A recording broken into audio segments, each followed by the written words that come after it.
ॐ श्रीगुरुभ्यो नमः। हरिः ॐ। जातवेदसे सुनवामसो मराति यतो निदहाति वेदः। स नः परषदति दुर्गानि विश्वा नावेव सिन्धुन्दुरितात्यग्निः। तामग्निवर्णान् तपसाञ्ज्वलन्तीं वैरोचनीन् कर्मफलेषु जुष्टाम्। दुर्गां देवीगुं शरणमहं प्रपद्ये सुतरसि तरसे नमः। अग्ने त्वं पारयानव्यो अस्मान् स्वस्तिभिरति दुर्गाणि विश्वा। पूश्च पृथ्वी बहुला न उर्वी भवातोकाय तन्याय संयोः।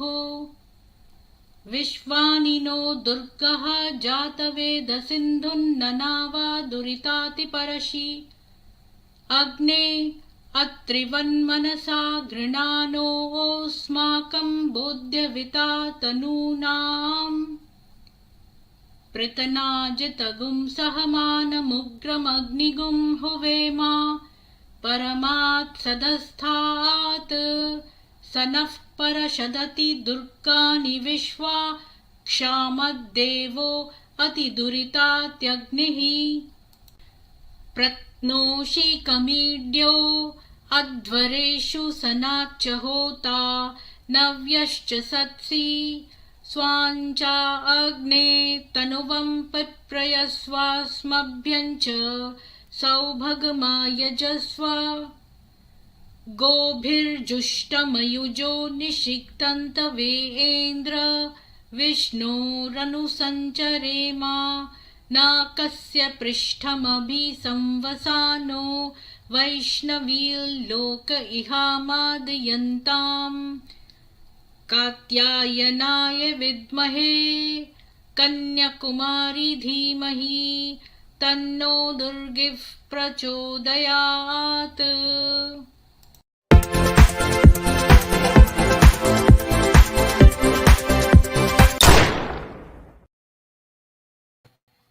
सभी को सुप्रभात और जय मां दुर्गा। आज हम merchants of Mecca the 19 wives of Muhammad unveiled इसमें उनकी तीसरी पत्नी हमने खदीजा को देखा, हमने आयशा के बारे में जाना। अब हम सौदा के बारे में जानेंगे। सौदा अब्दुल रहमान। तो उसका पार्ट 1 करेंगे। इतना लंबा नहीं है तो 2 पार्ट्स में खत्म हो जा सकता है। लेकिन उससे पहले जो है वो मैं न्यूज़ पढ़ूंगी। और जावेद खान जी और बीके पांडे जी, आपको बहुत बहुत साधुवाद।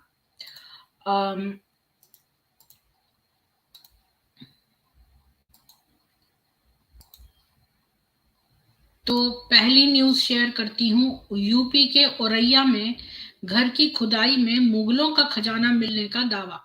सोने की ईंट लेकर भाग गया मजदूर। जानिए क्या है मामला। जिस घर की खुदाई चल रही थी वहीं पड़ोस में रहने वाले व्यक्ति का दावा है कि 7 मई को चांदी का एक मटका और सोने की ईंट मिली थी। उनका कहना है कि सीसीटीवी फुटेज से उनके दावों की पुष्टि हो सकती है। ये औरैया के घर में जो है वो खजाना मिले। मजदूर सोने की ईंट लेके चला गया है। कोतवाली क्षेत्र का है। यहाँ मुमुटी मोहाल इलाके में एक घर का निर्माण कार्य चल रहा था। इस दौरान पुराने निर्माण को गिराते समय मजदूरों को दबा खजाना मिला। इस खजाने में धातु की ईंटें और कुछ सिक्के बताए जा रहे हैं। पड़ोसी ने बताया चांदी का मटका। बताया जा रहा है वो ईंट सोने की थी। क्या पता, मुझे तो इसमें कोई भी ईंट सोने की तो दिख नहीं रही है अभी।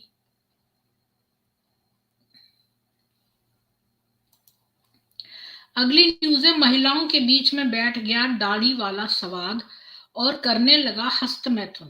केरल के एक बस की स्टोरी एक्टर मॉडल ने शेयर की। बैग की आड़ लेके वो अपनी निजी अंगों को सहला रहा था। इससे मुझे घृणा हो गई। मैंने खिड़की खोला और बाहर देखने लगी। जब मैं दूसरी बार उसकी तरफ मुड़ी तो उसने जिप खोलकर गुप्तांग बाहर निकाल रखा था और हस्त मैथुन कर रहा था। ये देखो, ये लड़का सवाद नाम का इसका नाम है, ये मुसलमान है और इसने अपने ऊपर बैग रख के नीचे से ये हस्त मैथुन कर रहा है। पहले तो ये जो है बस, एक युवती इसी बस में त्रिशूर से सवार होती है, वो कोच्चि जा रही है। महिलाओं के लिए रिजर्व सीट पर बैठती है, एक और महिला भी उसी सीट पर बैठी है। रास्ते में एक युवक दोनों महिलाओं के बीच में आकर बैठ जाता है और हस्त मैथुन करने लगता है। इस युवक की पहचान सवाद शाह के तौर पर हुई है और कुछ रिपोर्टों में उसे कोझिकोड का रहने वाला सैयद के भी बताया गया है। मॉडल एक्टर नंदिता शंकर ने बुधवार को इस घटना की स्टोरी इंस्टाग्राम पर साझा की है। मतलब बेचारी युवती ने जो है वो शर्म के मारे खिड़की खोल ली, बाहर देखने लगी, तो इसने अपना जो है वो पीनस निकाल लिया और हस्त मैथुन करने लगा। देखो क्या मास्टरबेट कर रहा है दो युवतियों के बीच में बैठ के, ये मुसलमान आदमी। मतलब इनको कोई शर्म नहीं है, कुछ नहीं है। और यहाँ पर ये चीज को क्राइम समझा जाता है विदेशों में। इसको जो है अपने आप को नग्न दिखाना, ये क्राइम है, इसको जेल में डाल देना चाहिए। आप लोगों की क्या राय है वो बताना। युवक की अश्लील हरकत का उन्होंने वीडियो बनाया, आवाज उठाई तो उसने भागने की कोशिश की, लेकिन बस कंडक्टर और अन्य यात्रियों की मदद से पुलिस के हवाले कर दिया। अगली न्यूज है 2000 रुपए के नोट वाले ध्यान दें, 23 मई से 30 सितंबर तक 2023 तक बैंक में जाकर इन्हें बदल लें। सर्कुलेशन पर आरबीआई की रोक है। तो अब आपको दूसरे नोट मिल जाएंगे। तो आपके पास अगर 2000 रुपए के नोट हैं तो आपके पास केवल 30 सितंबर तक का टाइम है, आपको बैंक में जाकर ये बदलवाने हैं। तो ये याद रखिएगा। नेक्स्ट न्यूज है, अयोध्या राम मंदिर में लगेंगी 3600 मूर्तियां, पत्थरों पर आकार दे रहे हैं मूर्तिकार, शास्त्रों के आधार पर हो रहा है निर्माण, देखिए तस्वीरें। श्री राम जन्मभूमि मंदिर में स्तंभों, पीठिका तथा अन्य स्थानों पर सज्जित होने के लिए शास्त्रीय ग्रंथों में वर्णित कथाओं के आधार पर सुंदर मूर्तियों का निर्माण किया जा रहा है। इन मूर्तियों को निर्माण प्रक्रिया की सारणी के अनुसार निर्दिष्ट स्थानों पर स्थापित किया जाएगा। ये है,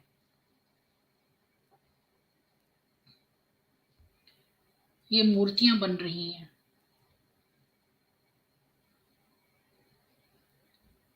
जब ये बन के तैयार हो जाएगा तो कितना सुंदर लगेगा। 17 सेकंड में फावड़े से किए 9 वार, जरीफ अंसारी ने पीएसी के रिटायर्ड दलित दारोगा को दिन दहाड़े काट डाला। आप बताओ कि कहाँ गया ये दलित। ये बड़ा दलित दलित करते थे ना मुसलमान, तो यहाँ पर तो मुसलमान ही जो है दलित को मार रहे हैं। बेचारा दरोगा था ये दलित, इसको ही काट डाला और इस पर 9 वार किए 17 सेकंड्स के अंदर। हमले का सीसीटीवी देखकर कांप जाएगी आपकी रूह। एक दुकान पर बैठे रिटायर्ड दरोगा पर जरीफ ने अचानक हमला कर दिया था। 17 सेकंड के भीतर वो फावड़े से 9 जानलेवा वार करता दिखाई दे रहा है और रिटायर्ड दारोगा के गिरने के बाद भी वो गर्दन और सिर पर वार करता रहा। यानी वो बेचारा अगर जब गिर गया तो भी वो कर रहा है। ये देखिए, इसका सीसीटीवी फुटेज मिला है। मुजफ्फरनगर में जरीफ अंसारी ने की रिटायर्ड पीएसी दरोगा की हत्या। ये है दरोगा दलित, और ये देखो ये आ गया जरीफ अंसारी, इसकी मर्डर कर रहा है।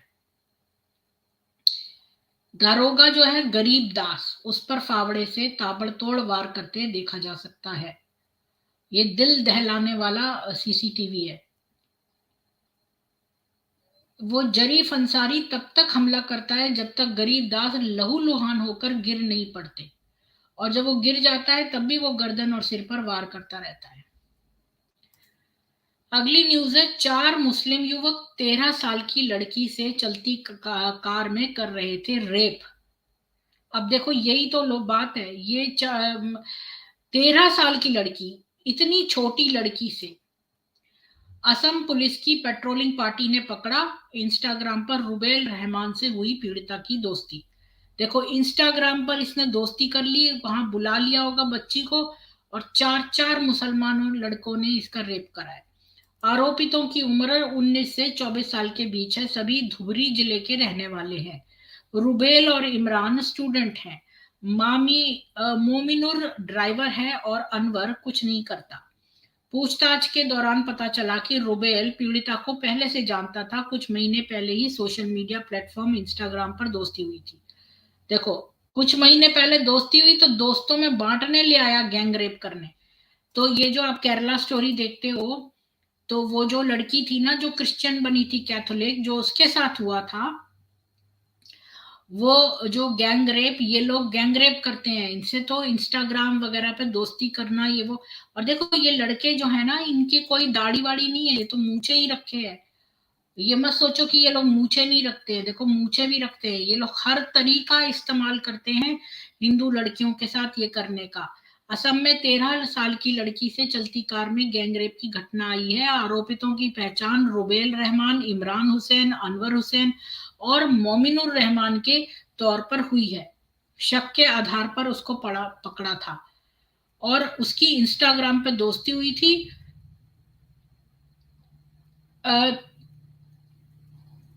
16 मई की दोपहर पुलिस की पेट्रोलिंग पार्टी डोटमा इलाके के पास नेशनल हाईवे से गुजर रही थी। इसी दौरान उनकी नजर एक संदिग्ध कार पर पड़ी। उन्होंने गाड़ी रुकवाकर जांच की। गाड़ी में एक नाबालिग लड़की और 4 युवक मिले। और पूछताछ के दौरान नाबालिग लड़की ने बताया कि कार में उसके साथ चारों युवकों ने बारी बारी बलात्कार किया। वो तो वो तो पुलिस ने देख लिया, वरना तो ये उसको हत्या भी कर देते इसके बाद। अगली न्यूज है, जानवापी में 128 फीट ऊंचा था आदि विश्वेश्वर का मंदिर। 8 फीट का शिखर और 8 मंडप थे। जानिए औरंगजेब के तोड़ने से पहले कैसा दिखता था। अध्ययनों से पता चलता है कि भगवान आदि विश्वेश्वर के मंदिर की ऊंचाई 128 फीट और चौड़ाई 136 फीट थी। 3 मंजिला मंदिर में 8 फीट ऊंचा शिखर था। मंदिर में 8 मंडप थे। पश्चिम दिशा में स्थित श्रृंगार मंडप के पास प्रवेश द्वार था। उत्तर दिशा में नंदी विराजमान थे। तो ऐसा दिखता था ये जानवापी। जब इसको औरंगजेब ने तोड़ा है 1669 से पहले, जानवापी में भगवान शिव का भव्य मंदिर हुआ करता था। धार्मिक और ऐतिहासिक ग्रंथों में इस बात का उल्लेख मिलता है। बनारस के इतिहास में दिलचस्पी रखने वाले इतिहासकार A.S. एल्टेकर व जेम्स प्रिंसेप ने भी विश्वेश्वर मंदिर के बारे में जानकारी उपलब्ध कराई है। प्रिंसेप ने तो मंदिर का नक्शा भी तैयार किया है। तो ये पूरे नक्शे से पता चलता है इतना ऊंचा उसमें वो था। औरंगजेब 18 अप्रैल 1669 को औरंगजेब ने एक फरमान जारी करके काशी विश्वनाथ मंदिर ध्वस्त करने का आदेश दिया था। यह फरमान एशियाटिक लाइब्रेरी कोलकाता में आज भी सुरक्षित है। इस समय के लेखक साकी मुस्तईद खां द्वारा लिखित मासीदे आलमगिरी में इस ध्वंस का वर्णन है। मासीदे आलमगिरी 2 सितंबर 1669 को औरंगजेब को मंदिर तोड़ने का कार्य पूरा होने की सूचना दी गई थी। 1779 से 80 में इंदौर की महारानी अहिल्याबाई द्वारा इस मंदिर का जीर्णोद्धार कराया गया था। अहिल्याबाई होलकर ने इसी परिसर में विश्वनाथ मंदिर बनवाया, जिस पर पंजाब के महाराणा रणजीत सिंह ने सोने का छत्र बनवाया। ग्वालियर की महारानी बैजाबाई ने मंडप बनवाया और महाराजा नेपाल ने वहां विशाल नंदी प्रतिमा स्थापित कराई। नंदी प्रतिमा का मुख उल्टा होने का रहस्य यही है कि पहले मंदिर जहां थी वहां मस्जिद बना ली गई, इसलिए नंदी का सिर उलट गया। अगली न्यूज है, त्र्यंबकेश्वर मंदिर को तोड़कर औरंगजेब ने बना दिया था मस्जिद। मराठों ने अपने पराक्रम से किया जीर्णोद्धार। जानिए नासिक के ज्योतिर्लिंग का इतिहास। अन्य ऐतिहासिक रिकॉर्ड बताते हैं कि मंदिर का निर्माण 3 वर्षों यानी 1751 से 1754 तक चला था। अर्थात छत्रपति राजा राम के शासनकाल में बालाजी बाजीराव भट्ट उर्फ नाना साहब पेशवा के नेतृत्व में मराठों ने कार सेवा की थी। मंदिर का पुनर्निर्माण बेसाल्ट पत्थर से कराया गया था। ये मंदिर आज भी इसी स्वरूप में है। ये त्र्यंबकेश्वर का ज्योतिर्लिंग मंदिर है और ये महाराष्ट्र के नासिक में स्थित है। और तो 13 मई की रात करीब 9:15 बजे मुस्लिमों का एक समूह दाखिल होने की कोशिश करता है। त्र्यंबकेश्वर शिवलिंग भगवान शिव के 12 ज्योतिर्लिंगों में से है। हिंदू परंपरा के अनुसार इस मंदिर में सिर्फ हिंदुओं को प्रवेश और पूजा का अधिकार है। जिन मुसलमानों ने मंदिर के परिसर में प्रवेश करने की कोशिश की, वो लोग गर्भगृह के अंदर शिवलिंग पर चादर चढ़ाना चाहते थे। बाद में मुस्लिम पक्ष की तरफ से बयान आया कि वे महादेव को धूप का धुआं पेश कर रहे थे। जब तुम अपने वहां पर किसी को जाने नहीं देते हो, अभी जो मक्का में रोड्स के ऊपर ही लिखा हुआ है कि भाई जो काफिर हैं वो इस तरफ को जाएंगे रास्ता और मुसलमान केवल इस तरफ जाएंगे, तो इनकी हिम्मत कैसे होती है कि ये हमारे मंदिरों में धूप चढ़ाने आ गए, ये चढ़ाने आ गए? इनको परमिशन कैसे मिले? क्यों आना चाहते हैं?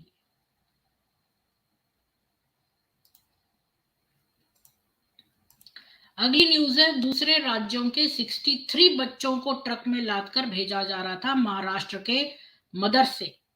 पुलिस ने पकड़ा, ड्राइवर फरार।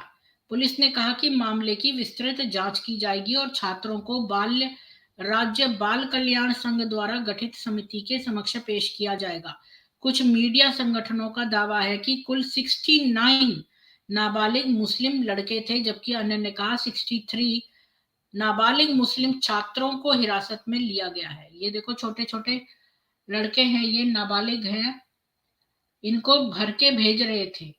कोल्हापुर शहर में 63 मुसलमान नाबालिग बच्चों को ले जा रहे थे, एक ट्रक को रोककर पकड़ लिया गया है। उम्र जो है लड़कों की 7 साल से 13 साल के बीच में है। ये सारे बच्चे बिहार, उत्तर प्रदेश और पश्चिम बंगाल के हैं। इन्हें बिहार से ट्रेन के जरिए शहर में लाया गया था।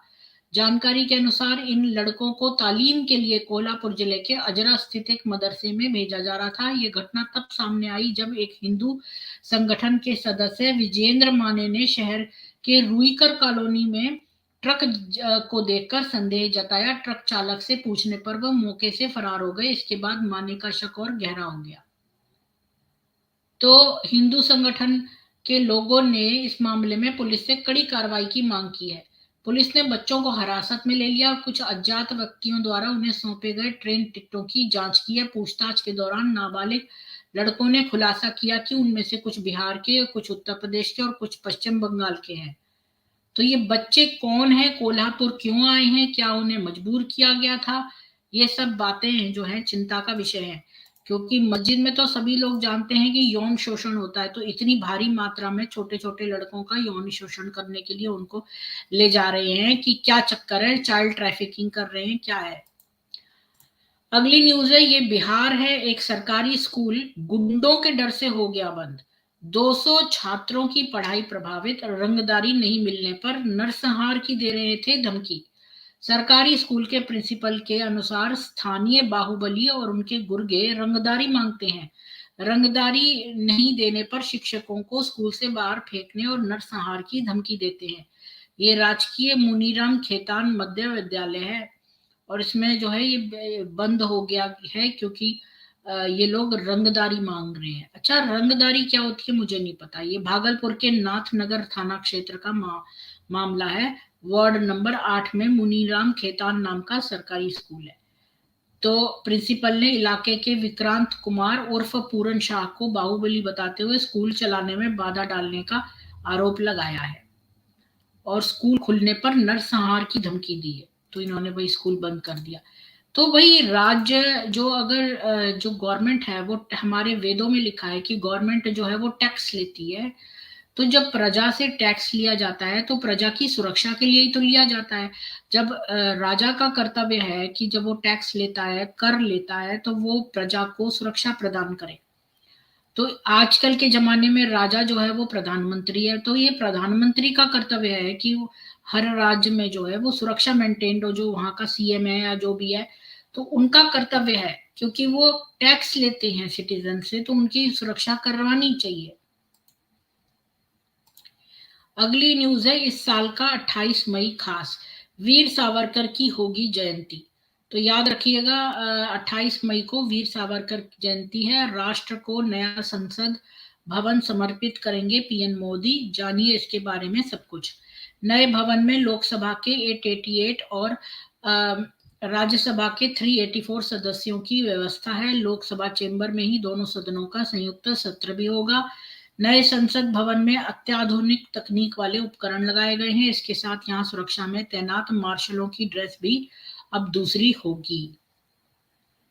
अगली न्यूज है, रूस के एंटोन एंड्रीव जो हैं वो बने हिंदू। आपने देखा होगा बड़ी सारी फेसबुक पोस्ट आती हैं, फलाना जना जो है इस्लामी बन गया ये। तो यहाँ देखिए, रूस के एंटोन एंड्रीव जो है वो हिंदू बन गए हैं। कुंडलिनी जागरण और अनुष्ठान के बाद नाम मिला अनंतानंद।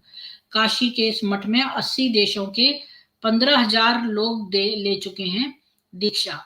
25 अप्रैल 2023 को एंटोन अपनी इच्छा लिए पंडित आशापति शास्त्री के पास पहुंचे। यहाँ उन्होंने कुंडलिनी जागृत करने की शिक्षा ली। 10 दिनों के अभ्यास और 5 दिनों के स्वतंत्र ध्यान के दौरान एंड्रीव ने मां तारा शक्ति का ध्यान किया। तो ये रशियन है और ये बन गए हैं हिंदू, अनंतानंद। बस न्यूज इतनी ही थी आज की। और तो अब हम जो है अपनी किताब शुरू करते हैं। ये किताब मुझे किसी ने कहा था कि ये जो मोहम्मद है उसकी वाइफ्स के ऊपर एक स्ट्रीम करी जाए, तो मैंने जो है वो सोचा कि इसके लिए 19 wifes of Muhammad unveiled written by Tara MacArthur, तो ये किताब जो है मैं चाहती थी कि हम पढ़ें। और जो इसकी वो है राइटर है, ऑथर है, उसने मुझे एक एक्सक्लूसिव कॉपी भेजी है। और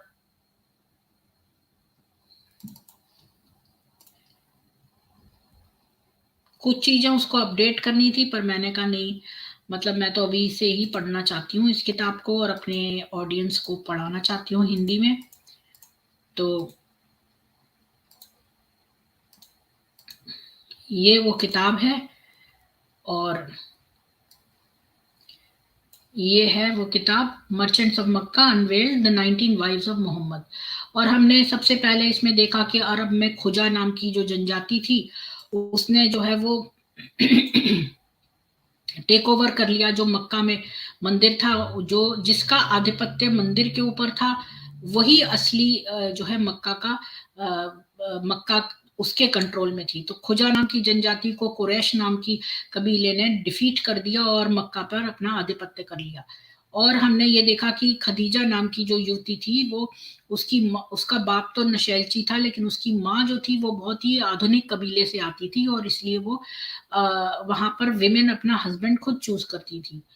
और फिर हमने देखा खदीजा के कैसे 2 हस्बैंड्स थे, दोनों मर गए, उनसे उसके बच्चे थे। इसके बाद उसने मोहम्मद नाम के एक लड़के को एम्प्लॉय किया और खदीजा उस समय 28 साल की थी और 27 साल कुछ महीने की थी और मोहम्मद जो था वो 24 साल कुछ महीने का था। तो उसने मोहम्मद ने उसको खूब मुनाफा कमा के दिया, तो खदीजा ने मोहम्मद से शादी कर ली। और शादी होने के बाद जो है मोहम्मद ने सारा काम धाम छोड़ दिया और वो कई हफ्तों का खाना लेके गुफा में लेटा रहता था, वहां पर सपने देखता था। और खदीजा उससे परेशान आ गई थी, पर उसने और उसके भाई कजन ने मिलकर ये प्लान सोचा कि भाई ये तो पैगंबर बन जाए तो सही है। उसको उसके दिमाग में डाल दिया कि तुम तो पैगंबर हो। और पहले तो उसको थोड़ा सा चढ़ाया, तो वो तो अपने आप से बहुत ज्यादा चढ़ गया और इतना चढ़ गया कि उसने खदीजा को ही बोल दिया कि तुम्हारे जो बच्चे हैं पिछली वाले हस्बैंड्स के साथ वो सारे जहन्नुम जाएंगे। और जब वो मरने लगी खदीजा, तो उसने ये कहा कि भाई तुम्हारे जब तुम जन्नत जाओगी तो तुम और बीवियों को देखोगी जो मेरे साथ की है। और फिर हमने देखा कि वो जो था उसने खदीजा खदीजा जो थी वो जब तक उसका एक एक पैसा, उसका सिक्का जो है खत्म नहीं हो गया, तब तक ये उसके पैसों पर ही रहते रहे। और जब उसके पैसे खत्म हो गए तब वो बीमार पड़ गई, तब वो मरने वाली हो गई। तब तब तक वो ये लोग उसके पैसों पर ही जीवित रहे। खदीजा का जो मूर्ति पूजक थे उन्होंने बहिष्कार कर दिया था, क्योंकि पहले तो मोहम्मद ने कहा कि भाई हाँ हम तुम्हारी उज़ा, मनत और लात को मानेंगे, पर बाद में उसने कह दिया नहीं नहीं हम नहीं मानेंगे उनको, ये तो शैतानी आयतें थी। और कई साल लगाए उसने ये बात, कई साल बाद। पहले तो उन लोगों ने जब बहिष्कार कर दिया तो इनका रोजी रोटी नहीं चली, तो इन्होंने सोचा कि भाई और थोड़ा वेट करा जाए, तो उसने पहले तो हामी भर दी और फिर वो लोग जब मूर्ति पूजक खुश हो गए तो तब बाद में धीरे से इसने कह दिया, कुछ सालों बाद जब ये पावर में आ गया थोड़ा सा, तो फिर इसने कह दिया नहीं नहीं हम तुम्हारी देवियों को नहीं मानेंगे, और शैतानी आयतें थी। और फिर खदीजा की डेथ के बाद उसने जो है आयशा से, अबू बकर की लड़की से शादी की। अबू बकर ने कहा हम लोग तो भाई भाई हैं, लेकिन उसने कहा नहीं नहीं, इस्लाम के भाई हैं हम, मैं तो तुम मेरे कौन से भाई हो। और फिर हमने देखा 6 साल की जो बच्ची है उसने शादी कर लिया आयशा ने, आयशा से शादी हो गई। और मोहम्मद ने कहा कि मुझे ऐसे फरिश्ता आया था 2 बार, एक बार जो है वो मुझे आयशा को दिखाया उसने और गोदी में, और उसकी शक्ल मैंने देखी ये आयशा है, और एक बार वो हरे कपड़े, सिल्क के कपड़े में उसका चित्र अंकित था। तो ये सब, तो इसके बाद जो है आयशा से जब शादी हो गई तो कैसे मैंने आपको दिखाया मस्जिद में का की तरफ खुलता था, तो आयशा बेचारी घर में बंद होकर रह गई, क्योंकि वो कमरे से बाहर ही निकल नहीं सकती थी। कमरे से बाहर निकलते ही जो है लोग लोग जो थे सामने ही पड़ जाते थे। तो किस तरह मोहम्मद जो है सारी बीवियां एक एक करके बढ़ाता रहा। और फिर हमने हार खोने का किस्सा भी देखा कि कैसे हार खो गया था, और आयशा एक रेगिस्तान में जो है एक रात जो है रह गई थी। कार वो इतनी हल्की थी कि कारवां जो है डो उठा के ले गए, और उनको पता ही नहीं चला कि वो है ही नहीं उसमें। और फिर कैसे साफवान नाम के एक आदमी ने उसकी हेल्प करी और उसके कैंप तक उसको पहुंचाया। लेकिन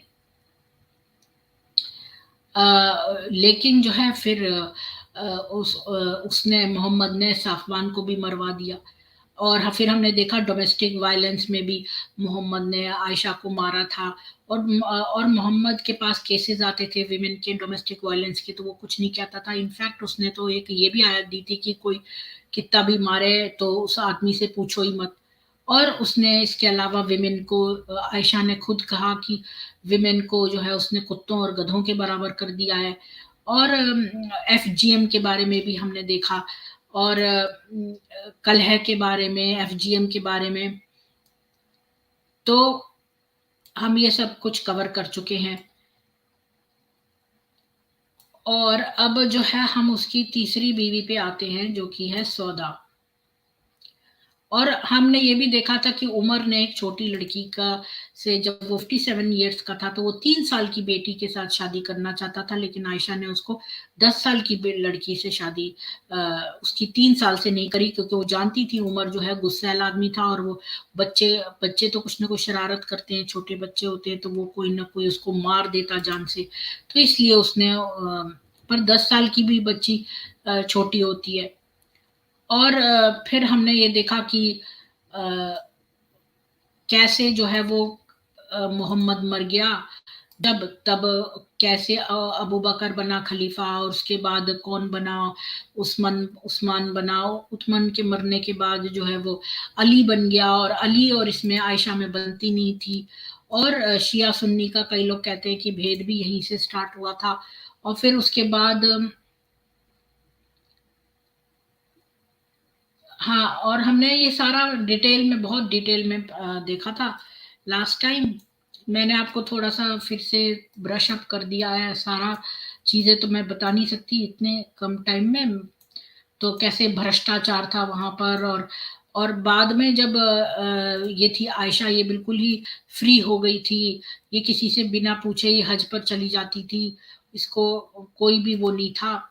और कैसे विद्रोह हुआ, और फिर अली जो है वो, हाँ, फिर इसके बाद अली बना क्या बोलते हैं, खलीफा बन गया। और हाउस अरेस्ट में हो गई थी आयशा। फिर मुआविया जो है वो बन गया। फिर मुआविया जो था वो अली का दुश्मन था। तो आप देखो, एक के बाद एक खलीफा को मारा गया है, ऐसे ही नहीं मर गए ये लोग, इनको मारा गया है। और फिर इसके बाद मुआविया, फिर हमने आयशा की मृत्यु का भी देखा कि वो कितने साल की थी, 64 की करीब थी ना जब उसकी मौत हुई थी। फिर हमने देखा कि आयशा के शादी करने के कौन से कारण हो सकते हैं, तो इनकी सारी जो मुसलमान जो भी रीजनिंग देते हैं, वो सारे रीजंस को हमने जो है डिबंक किया था लास्ट टाइम। और बाल विवाह, बहु विवाह, व्यभिचार, एफजीएम, और डोमेस्टिक वायलेंस, फाइट, और इस्लामिक सिद्धांत, ये सारे हमने देखे थे। आज हम शुरू करते हैं सौदा। सौदा उम्म अब्दुल रहमान, कुरैश के अमीर इब्न लुए का सौदा बिन्त जमा, सी 581 से 674 तक। सौदा ने पत्नी होने का दुखद गौरव प्राप्त किया जिसे मोहम्मद सबसे कम प्यार करते थे। आपको याद होगा कि सौदा थोड़ी लंबी चौड़ी थी, तो उन्होंने जो है उसको कह दिया था, क्योंकि देखिए सौदा के बारे में बहुत कम लोगों को पता है, और खाली यही पता ना वो शौचालय वाली घटना जो उमर के साथ हुई थी, और ये वाली कि सौदा जो थी वो एक बार जब वो सौदा को डाइवोर्स करने वाला था, तो उसने कहा भाई मेरा टाइम जो है आयशा को दे दो, याद है? बस यही दो हमें घटनाएं पता हैं, अब हम जानेंगे। और तो सौदा ने पत्नी होने का दुखद गौरव प्राप्त किया जिसे मोहम्मद सबसे कम प्यार करते थे। उसकी कहानी इस बात की एक मिसाल कायम करती है कि एक मुस्लिम पति को अपनी पत्नी के साथ कैसा व्यवहार करना चाहिए जिससे उसका मोह भंग हो जाता है। आयशा के अनुसार सौदा मोहम्मद की तीसरी पत्नी थी। आयशा के पास ये दावा करने के अपने कारण थे, लेकिन वास्तव में सौदा वो पत्नी थी जिससे मोहम्मद ने दूसरी शादी की थी। खदीजा की मौत के फौरन ही बाद जो है उसने कर ली थी। अच्छा, अब सौदा का बैकग्राउंड देखते हैं कि सौदा जो थी वो मक्का की कम कुलीनता से थी, आरामदायक और सम्मानित, लेकिन किसी भी मतलब उसके आरामदायक जीवन था, उसके माँ बाप के संग और सम्मानित जीवन था, लेकिन किसी भी तरह से उच्च अभिजात वर्ग का नहीं था। उसके पिता के चचेरे भाई सुहेल कुरैश बुजुर्गों में से एक थे जिन्हें काबा में तीर्थ यात्रियों को भोजन बेचने का अधिकार था, लेकिन मक्का के प्रमुखों में उनके परिवार के किसी अन्य सदस्य का नाम नहीं है। उनके पिता जमा इब्न कैस थे। खदीजा की मां, एक मिनट,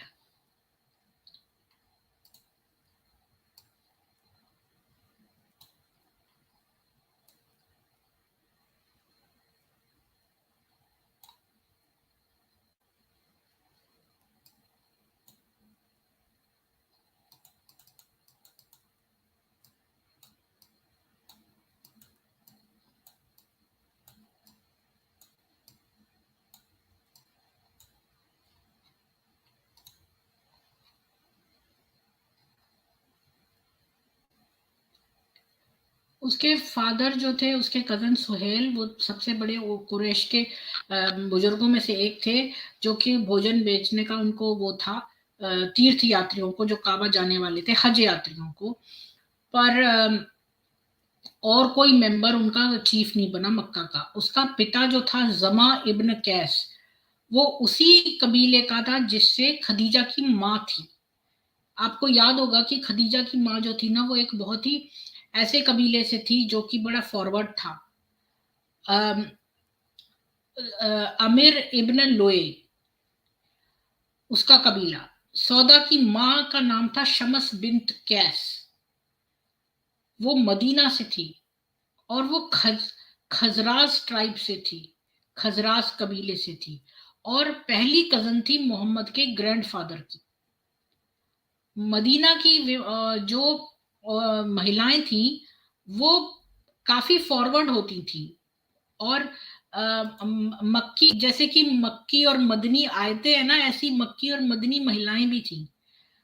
मतलब मदनी जो थी ना वो काफी विमेन पावरफुल थी और इंडिपेंडेंट टाइप की थी। मक्किन मक्किन औरतें जो थी वो ज्यादा अपने हस्बैंड से सबमिसिव थी, लेकिन मक्की वाली मदीने वाली जो थी वो बड़ी तेज थी। वो तेज थी जैसे कि ये खदीजा है, उस तरह की थी।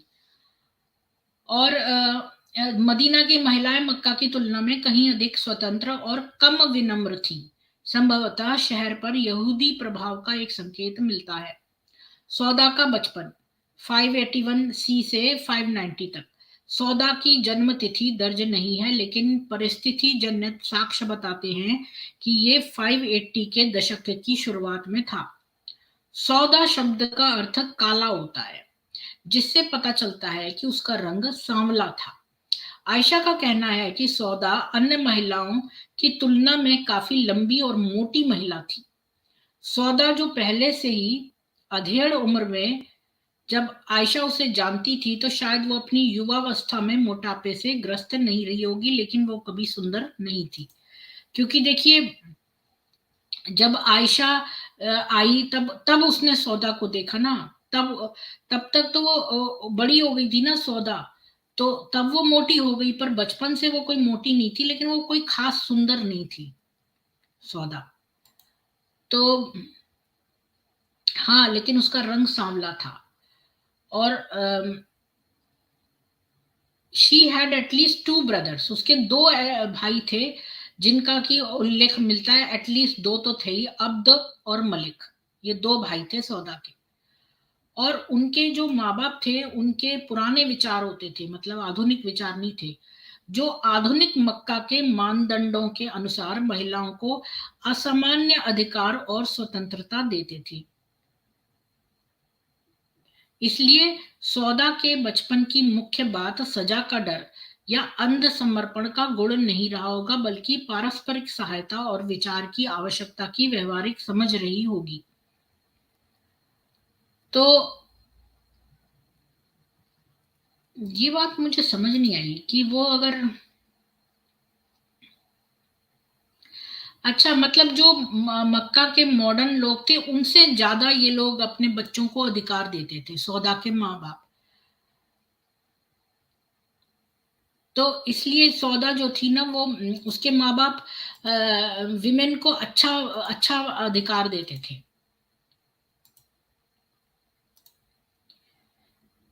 तो लेकिन सौदा जो है ना, बचपन से कोई डरने वाली लड़की नहीं थी, ना ही अंधेपन में जैसे हस्बैंड को करना है, मतलब ऐसी इस टाइप का अंध प्यार नहीं था उसका। बल्कि वो बड़ी समझदार लड़की, युवती थी, जो दूसरों की बड़ी हेल्प करती थी। और सारे एविडेंस सजेस्ट करते हैं कि सौदा एक बहुत ही हेल्पफुल और कोऑपरेटिव पर्सन थी, जो कि हर वक्त लोगों को प्लीज करने में रहती थी कि भाई इसको भी, हर किसी का, हाँ, लोगों को खुश करें, इस बात पर ज्यादा प्राथमिकता देती थी। सौदा की बौद्धिक क्षमता निश्चित रूप से औसत थी, लेकिन उनके पास बहुत सारे व्यवहारिक कौशल थे। उसने एक बार याद किया कि हमारी एक भेड़ मर गई और हमने उसकी खाल पर रंग लगाया, और जब तक वो खत्म नहीं हो गया तब तक उसमें मिलावट करना जारी रहा। इस घरेलू घटना की कोई तारीख नहीं है, लेकिन ये स्थापित करता है कि सौदा को पता था कि कैसे टैन करना है एक भेड़ की खाल, उसे एक कटोरे या घड़े में कैसे ढालना है, और खजूर और अंगूर के टिंचर को कैसे बनाना है। वो इत्र भी बना सकती थी, उस समाज में एक आवश्यक वस्तु जहां बाथरूम की सुविधा सीमित थी और लोग हर दिन देवताओं को धूप जलाते थे। तो ये सौदा जो है ना, इसके अंदर कुछ कुछ कलाएं थी, क्योंकि इसको इत्र बनाना आता था, इसको चमड़े की टैनिंग करना आता था। ये सारे कार्य में वो बड़ी वो थी, दक्ष थी। पहली शादी 590 से 619 तक। सामान्य रीति के अनुसार सौदा ने एक चचेरे भाई से शादी की, अल सकरान इब्न अमरू। प्रभावशाली सुहेल का भाई था, जिसे सुखद दिखने वाले लंबे गोरे सुंदर आदमी के रूप में वर्णित किया गया है। हम नहीं जानते कि अल सकरान अपने भाई की तरह दिखता था या नहीं, और वह ऐसा नहीं लगता अपने आप में एक प्रमुख व्यक्ति होने के लिए, मतलब ऐसा नहीं लगता। तकनीकी रूप से वो उसके पिता का चचेरा भाई था, इसलिए वो शायद एक वृद्ध व्यक्ति था, लेकिन ये निश्चित बात नहीं है। तो उसके पिता का चचेरा भाई था। उनकी शादी को 20 साल से ज्यादा हो गए होंगे। जहां तक हम जानते हैं, सौदा अल सकरन की एकमात्र पत्नी थी। तो अल सकरन से उसकी शादी हुई थी, और उनका रिश्ता सामान्य स्नेह का था, मतलब कोई बहुत वैसा भी नहीं था, और सामान्य स्नेह का था।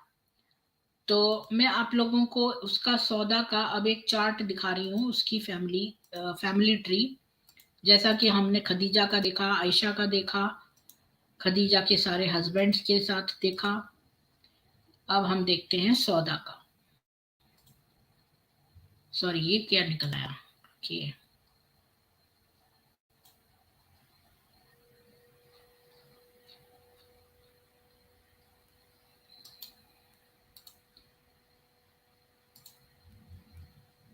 ये है सौदा की फैमिली। आप लोगों को दिख रहा है क्या? हाँ, देखो सौदा की फैमिली में अब्दीवाद ibn Nasir of Amir ibn Luayy of Quraysh in Mecca. तो इसका जो है वो इसके 3 बेटे हैं, अमरू, कैस और वकदान। और अमरू के बेटे हैं सुहेल, हातिब और सालित। और कैस का बेटा के है जमा, और वकदान का अमरू, और अमरू का अमरा, और सुहेल की साहला, उम्म कुलथुम और अब्दुल्ला। अच्छा, इसके सुहेल, हातिब, सालित और अल सकरान भी हैं। और कैस के जो है जमा के साथ सौदा और अल सकरान की शादी हुई है, यानी कि इसके पिता के भाई के बेटे से। तो इनका बेटा हुआ है अब्दुल रहमान। तो सौदा की अल सकरान से पहली शादी हुई है, तो यहां से आपको दिख रहा है। और सौदा के 2 भाई भी थे, अब्द और मलिक, ये तो हमने पहले ही देख लिया। और ये कॉन्कुबाइन थी जिससे बेटा हुआ है जमा। एनीवेज, तो ये है सौदा का जो है फैमिली ट्री। उनका एक बेटा था जो बाद के जीवन में आधिकारिक रूप से अब्दुल्ला या अब्दुल रहमान के इस्लामी नाम से जाना जाता था। तथ्य यह है कि लोग याद नहीं कर सके, जो दृढ़ता से सुझाव देता है कि उसका मूल नाम कुछ और था, और इसके अलावा यह मूल नाम अनौपचारिक रूप से उपयोग करना जारी रखा।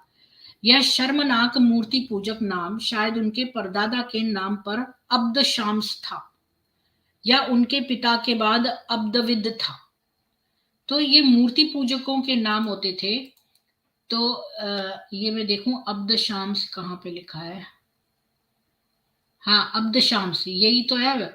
सौदा का फैमिली स्टार्ट हो रही है अब्दिवाद इब्न नासर, उसका बेटा अब्द शाम्स। तो ये अब्द शाम्स जो नाम है, अब्द का मतलब टू बेटा ऑफ, तो अब्द का मतलब तो स्लेव ऑफ होता है। और ये सारे जो मूर्तियां थी इनके नाम होते थे हुबल, शम्स, तो इनका स्लेव, यानी कि तो ये मूर्ति पूजकों का नाम था, जो कि इन लोगों को, मुसलमानों को अच्छा नहीं लगता था, तो ये नाम नहीं लेना चाहते हैं उसका। वड प्रेम और मित्रता के, वड जो थे वो प्रेम और मित्रता के चंद्रमा देवता थे, जबकि सूर्य देवता शम्स। अच्छा, यही तो मूर्ति पूजक किनकी पूजा करते हैं ना, उन देवी देवताओं के नाम होते थे। तो ये जो वड नाम था वो मून गॉड का था, जो कि लव और फ्रेंडशिप का देवता था। शम्स जो था वो सूर्य देवता का नाम था, और वो एसोसिएटेड है जस्टिस, विजडम और विक्ट्री से। ठीक है। किसी भी देवता के बड़े पंथ अनुयायी नहीं थे, लेकिन वे सौदा के कबीले की घरेलू मूर्तियां थी, शायद उसके परिवार की प्राथमिकताओं का प्रतिनिधित्व करते हुए। अच्छा, अब इस्लाम में रूपांतरण सी 614 से 616 के बीच। सौदा के परिवार में इस्लाम का प्रवेश बहुत पहले हो गया था। अबू बकर ने अल सकरान के 2 भाइयों, अल सकरान कौन था? सौदा का हस्बैंड, उसके 2 भाइयों को भी प्रभावित किया। वो शायद 614 में था। शायद ये भाइयों के प्रभाव में था कि सौदा और अल सकरान ने भी अपने विश्वास की, यानी फेथ की घोषणा की, और उन्होंने अपनी बारी में सौदा के भाई मलिक और उनकी पत्नी के धर्म परिवर्तन को प्रभावित किया होगा। शुरुआती धर्मांतरित लोगों में से कुछ ने ठीक ठीक स्पष्ट किया है कि इस्लाम ने उन्हें क्यों आकर्षित किया। ऐसा प्रतीत नहीं होता कि सौदा अल्लाह की एकता के बारे में दार्शनिक तर्कों से या एक नए नैतिक आदेश के आह्वान से आश्वस्त होने का प्रकार है। इसके विपरीत सौदा के बाद के कारनामों से यह आभास होता है कि उसने अमूर्त विचारों को अपनी समझ पर ज्यादा प्रभाव डाले बिना अपने चारों ओर बहने दिया। वो चुने हुए लोगों के इस समूह की सामुदायिक भावना से मंत्रमुग्ध हो सकती थी, जो अल्लाह के विशेष अनुष्ठानों और व्यक्तिगत ध्यान से एक साथ बंधे थे। या शायद वह मोहम्मद के स्वर्ग के दर्शन से, यानी जो जन्नत के दर्शन से प्रेरित थी, या नरक जहन्नुम के बारे में उनकी चेतावनियों से भयभीत थी। तो ये उसके चरित्र में था, तो उसने इस्लाम कबूल लिया। अब ये नहीं पता कि एग्जैक्टली सौदा ने इस्लाम क्यों कबूला था, या तो जन्नत की वजह से कि जन्नत का जो विवरण मोहम्मद ने दिया था उसके बारे में, या जहन्नुम में जो आग है उसके डर के मारे से, पर उसने इस्लाम कबूल कर लिया। और जो उनके दूसरे भाई थे उनको भी कबूलवा दिया, उसकी पत्नी को भी। तो सौदा का दूसरा भाई अब्द इस्लाम के प्रति शत्रुतापूर्ण था, ये आश्चर्य की बात नहीं है। 614 से 616 की अवधि में मुसलमान जो थे वो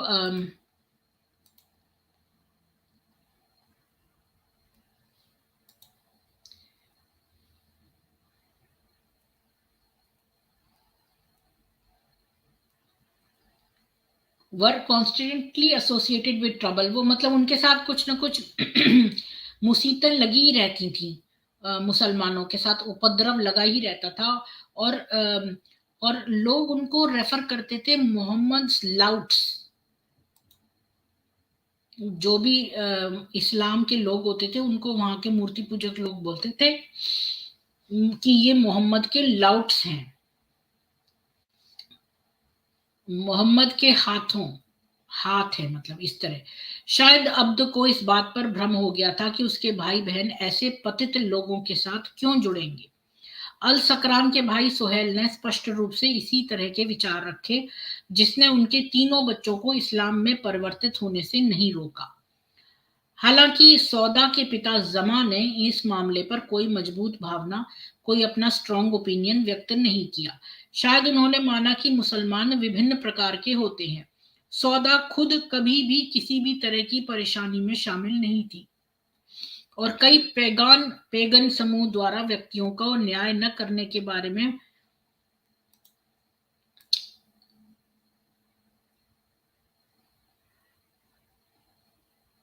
अब जो मूर्ति पूजक थे वो बड़े रीजनेबल होते थे, वो लोगों को जज नहीं करते थे। सौदा भी किसी उपद्रव में नहीं पड़ी, और जो वहां के मूर्ति पूजक थे वो किसी को जज नहीं करते थे। और सौदा के अपने बड़े अच्छे टर्म्स थे अपने पिता के साथ। अब अगला टॉपिक आता है फ्लाइट टू एबिसीनिया। तो एबिसीनिया के लिए उड़ान 616 से 619 तक। 616 में मोहम्मद ने मक्का में अपने उत्पीड़कों से भागकर मुसलमानों से अपने विश्वास को बनाए रखने का आग्रह किया। सौदा, अल सकरान और शायद अब्दुल रहमान अबिसीनिया के लिए उड़ान में शामिल हुए। सौदा और अल सकरान अदुलिस में उतरे, जहां से आयात किए जाने वाले कपड़े, जैतून का तेल, शराब, लोहे की कुल्हाड़ियां, कांस्य के औजार और कांच के सामान ऊंट कारवां पर उतारे जा रहे थे। मुसलमानों ने संभवतः 8 दिनों की यात्रा के दौरान एक व्यापारिक कारवां का अनुसरण किया, हरे भरे जंगलों से लेकर एक्सम की राजधानी शहर तक। प्राचीन कब्रों को चिन्हित करने वाले विशाल ग्रेनाइट ओबिलिस्क को पार करने के बाद वे सम्राट के महान चौकोर कटे हुए पत्थर के महल में पहुंचे, जो फारस या बेजेंटिन में देखे गए किसी भी महल से बड़ा था। राजाओं का राजा, जो उन्हें संभवतः बादशाह अरमह ने प्राप्त किया था, जिसे एला साहेम के नाम से भी जाना जाता है, मोहम्मद ने उन्हें कस्तूरी का उपहार भेजा था। यह एक संकेतक था कि खदीजा का व्यवसाय उस देर की तारीख में भी काम कर रहा था।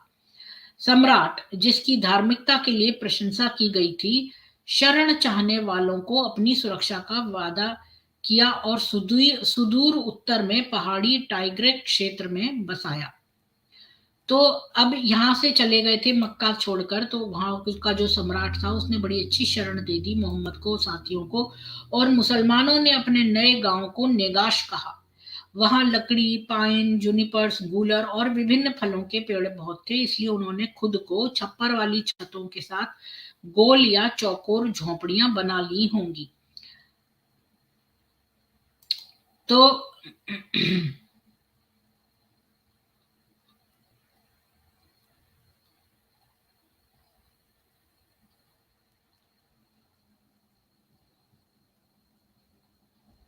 मक्का में तो बहुत ही बंजर चट्टानें थी। तो यहाँ पर सौदा को झाड़ियां, घासों और फूलों के हर जगह उगने वाले नेगाश को सौदा ने बहुत ही सुंदर पाया होगा, जहाँ सिवेट, गिलहरी, गिन्नी पक्षी, गुंजन पक्षी और तितलियां हैं। जल्दी ही सम्राट की सीधी सुरक्षा के तहत 100 से अधिक मुसलमानों का एक समुदाय सुरक्षित रूप से वहां पर स्थापित हो गया। उन्होंने देखा कि उनके नए, अब आपने देखा कि मोहम्मद वहां से जाकर कोई बड़ा जगह जगह नहीं फिरा जैसे ये मुसलमान बोलते हैं, बल्कि वहां पर तो मक्का में बड़ी बंजर भूमि थी। यहाँ पर ये नई जगह पे आ गए तो यहाँ पर तो बड़ा अच्छा सम्राट का महल था और उसने उनको सुरक्षा प्रदान की, और वहां पर तितलियां थी और तरह तरह के पशु पक्षी थे और बड़ा सुंदर वातावरण था, हरियाली थी। उन्होंने देखा कि उनके नए पड़ोसियों ने पर्वत छतों को सींचने के लिए जलाशयों और सिंचाई प्रणालियों का निर्माण किया था, जहां वे गेहूं, जौ, जड़ और साग उगाते थे। लेकिन मुसलमानों के पास कृषि कौशल नहीं था। कोई भी कौशल दिखता है आपको कभी मुसलमानों में, हर जगह कॉपी पेस्ट ही करते हैं। तो उनको कुछ फार्मिंग आती नहीं थी मुसलमानों को। लेकिन वहां पर बड़े अच्छे अच्छे जलाशय और सिंचाई वगैरह, और वहां पर गेहूं भी उगता था, जौ, जड़ और साग सब उगते थे। लेकिन मुसलमानों के पास कोई भी कृषि कौशल नहीं था। अन्य लोग हाथियों और गैंडों का शिकार करके या मिट्टी के बर्तनों, लकड़ी की नक्काशी और चिनाई जैसे शिल्पों द्वारा अपना गुजारा करते थे।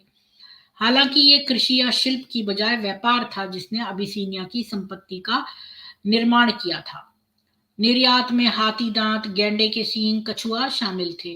गोले, शतुरमुर्ग के पंख, खाल, छर्रों, सोना, जवाहरात, मोती, गेहूं, जौ, नमक, मसाले, लोबान, लोबान, कस्तूरी, सुगंधित लकड़ी, रंग, जीवित विदेशी जानवर, शेर, तेंदुआ, जिराफ, जेब्रा, वानर, बंदर और तोते, और दास यानी कि गुलाम। फिर भी हालांकि एबिसीनियन भेड़ और बकरियों के साथ लंबे सींग वाले मवेशियों को पालते थे।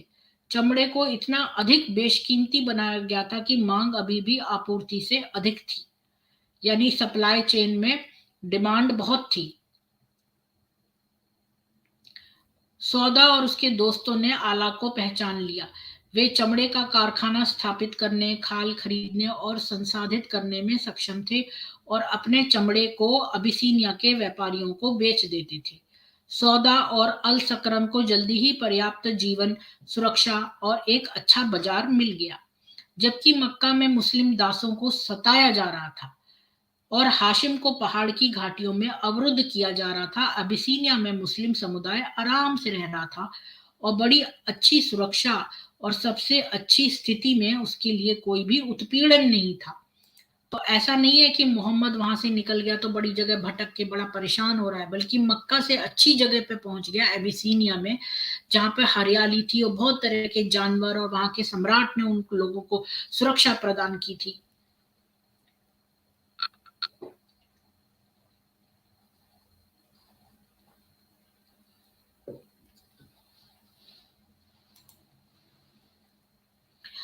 तो हालांकि नेगाश स्थानीय आबादी से कुछ हद तक अलग थलग था। मुसलमान अपने नए पड़ोसियों के बीच शांति से रहते थे और गीज भाषा सीखने का प्रयास किया।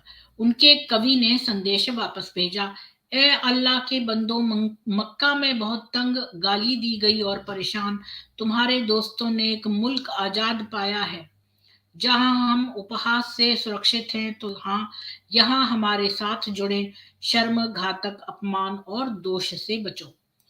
तो सबसे ज्यादा उत्पीड़न जो मोहम्मद और उसके गैंग का मक्का वासियों ने किया था कि उसका मजाक बनाते थे, क्योंकि ये लोग इनके देवताओं को गाली देते थे तो ये उनका मजाक बनाते थे, बस। इसके अलावा कोई टच भी नहीं किया, हर मुंह से ही बोला जब भी। पर ये लोग इतना बढ़ा के बोलते हैं। और मैं देखती हूँ कि अजीब बात मैंने नोटिस करी है, आप लोगों से बताऊं कि जो ये मुस्लिम इस्लाम से निकलते हैं, ये इस्लाम छोड़ भी देते हैं, तब भी मैंने इनके अंदर एक एक चीज देखी है कि ये लोग बहुत ज्यादा अपने आप को पीड़ित बताते हैं। अभी कल परसों मैं उज़्मा का एक देख रही थी, मेरे नजर में आया, जिसमें उसने मेरे मेरे लिए इतनी बदतमीजी की फोटो लगाई है, बेबी राइनो ये वो, मतलब कि ये लोग नीचता पे उतर आई है उज़्मा। अभी अपने आप को सनातनी बोलती है, और जो भी, अगर मैं उसके चैनल पे कभी एक बार एडवर्टाइज करने चली भी गई, एक बार मैं उसके चैनल पे गई हूँ केवल एडवर्टाइज के लिए बोलने की भाई मेरे चैनल पर भी आओ, तो इसने उस बात को लेकर इतना बोला है, इतना बोला, ये आ जाती है मेरे चैनल पे, मेरे को ये कर दिया वो कर दिया, इतना बढ़ा चढ़ा के। और इसने मेरे लिए जो है प्राची से बोला कि तुम इसके चैनल पे मत जाओ। जब मैंने प्राची को अपने चैनल पे इनवाइट किया, तो उज़्मा ने उसको बोला कि तुम इसके चैनल पे मत जाओ।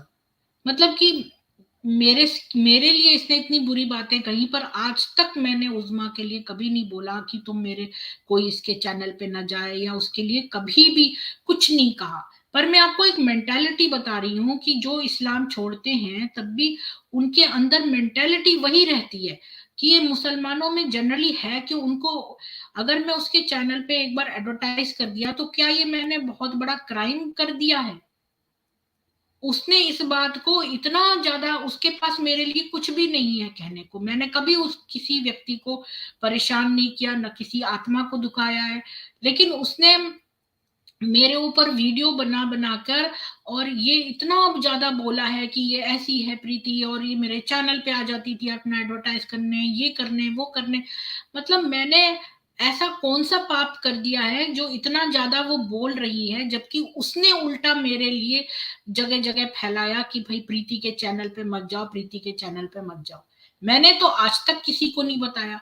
अब जब इतनी बात खुली है तो मैं तो आप लोगों को बता रही हूँ, पर आज तक मैंने उसकी हर बातों को नजरअंदाज किया, जो उसने मेरे खिलाफ इतनी बकवास गंदी गंदी बातें कही, मैंने उन सबको नजरअंदाज करा। और ये टिपिकल मुस्लिम बिहेवियर है, खाली ये बोल देना कि हम इस्लाम को नहीं मानते हैं ये वो, मतलब बिहेवियर उसका वही है, विक्टिम प्ले करना, हमेशा विक्टिम प्ले करना, जबकि मैंने कभी कुछ नहीं किया उसके लिए। और उल्टा उसने मेरे लिए कितना कुछ करा है, तब भी जो है वो मेरे खिलाफ बनाती ही चली जा रही है वीडियो। और जबकि उसने इतना कुछ किया है, अगला बंदे को शर्मिंदगी होनी चाहिए कि उसने मेरे खिलाफ ऐसे ऐसे बोला मेरे लोगों को, जबकि वो मेरी सहेली थी उस समय, तब वो ये काम कर रही थी कि लोगों को बोल रही है कि मेरे चैनल पे ना आए। तो आप इमेजिन करो, मैं बेकार के लोगों से उलझती नहीं हूँ, दूरी रहती हूँ, ना मैं उनके बारे में बात करना पसंद करती हूँ। पर मैं एक बात बता रही हूँ आप लोगों को कि ये वही मेंटेलिटी है विक्टिम प्ले करने की। तो मोहम्मद भी हमेशा बोलता था मुझे मक्का में जो है वो बड़ा तंग करा गया, बड़ा तंग किया, किसी ने उसको कोई तंग नहीं किया। वर्बली उसका मजाक इसलिए बनाया क्योंकि वो उनके देवी देवताओं को बुरा बुरा बोलता था। तो इसने यहाँ पर मुसलमान कई बार आके हम मेरे चैनल पे बोल गए हैं कि देखो उनको तो बड़ा तंग करा गया, मक्का से भगाया गया। किसी ने नहीं भगाया। मैंने तो एक मुस्लिम को ये भी बोल दिया, तो फिर उसको मारी क्यों नहीं डाला उन लोगों ने, क्यों नहीं मार डाला?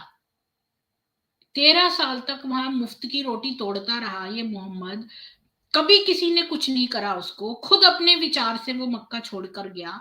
लोगों पर तोहमत लगाते हैं ये मुसलमान, झूठ मूठ विक्टिम खेलते हैं, दूसरों पर अटैक करके खुद विक्टिम प्ले करते हैं हर बार की मैंने देखा है, इनके बेसिक नेचर में होता है ये।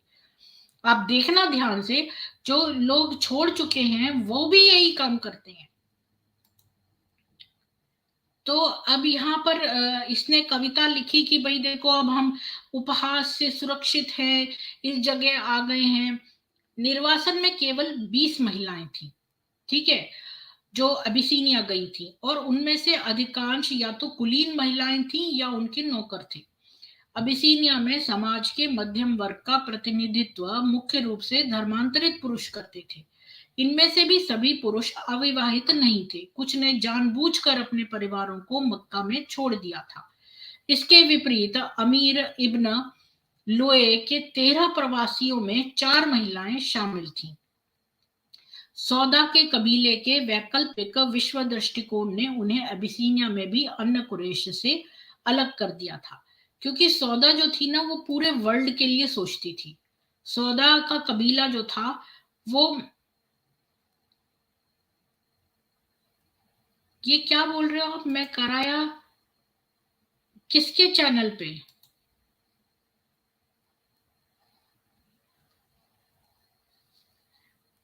मुझे नहीं पता। मैं देखो, कीचड़ में पत्थर मारने से जो है कीचड़ जो है अपने ऊपर ही आता है, इसलिए मैं इन लोगों के चक्कर में नहीं पड़ती। गंदे लोगों से दूर ही रहो और हमेशा अच्छे लोगों का सत्संग करो, ये वेदों में लिखा है। जैसे जैसे आप उन लोगों का करोगे, धीरे धीरे उनके गुण आप में अंदर आने लगते हैं। इसलिए जो गालीबाज लोग हैं और जो ऐसे वैसे हैं, उनसे दूर ही रहना ज्यादा अच्छा है। मैंने उज़मा से दोस्ती बनाई, लेकिन उसने क्या किया, मेरे साथ बुरे बुरे काम किए, मैंने उनको माफ कर दिया। मैं उसके चैनल पे एक बार एडवर्टाइज क्या करने चली गई कि उसने न मालूम कितने वीडियोस इस बात के बना लिए हैं, जबकि मैंने ऐसा कोई गलत काम नहीं किया। वो तो मेरी सहेली थी, तभी तो मैं एडवर्टाइज करने गई। लेकिन ऐसा ऐसा उसने मेरे ऊपर गंदी गंदी बातें और ये वो पता नहीं क्या क्या, और खुद उसने इतने काम किए मेरे खिलाफ गलत गलत, वो नहीं कभी कहे। मैंने तो उसके लिए कभी कुछ नहीं कहा। और मतलब कि ये मैं आपको मेंटेलिटी खाली बताने के लिए कह रही हूँ, मुझे इससे फर्क नहीं पड़ता। मैं नहीं जाती इनके चैनल पे। मेरा उसने थंबनेल पे तस्वीर बनाई थी बेबी राइनो। अच्छा, अगर मैं मोटी हूं पतली हूं, किसी के से क्या ले रही हूँ? मेरे हस्बैंड मेरे से खुश हैं, और मुझे क्या चाहिए? तुम दूसरों को बॉडी शेमिंग करते हो तो तुमको शर्म आनी चाहिए। मैं तो नहीं कभी किसी को बॉडी शेमिंग करती। तुम्हारा अपने मोहम्मद को करो ना बॉडी शेम। वो बोना और मोटा था, हदीसें बताती हैं। तभी तो वो शर्म के मारे अपनी इमेजेस नहीं बनवाता। मुझे कोई फर्क नहीं पड़ता। मेरे चैनल पे आगे लोग बोलते हैं मेरी नाक मोटी है, मेरा ये है, मेरा मैं बुढ़िया लगती हूँ, पता नहीं क्या क्या बोलते हैं। मुझे कोई फर्क नहीं पड़ता।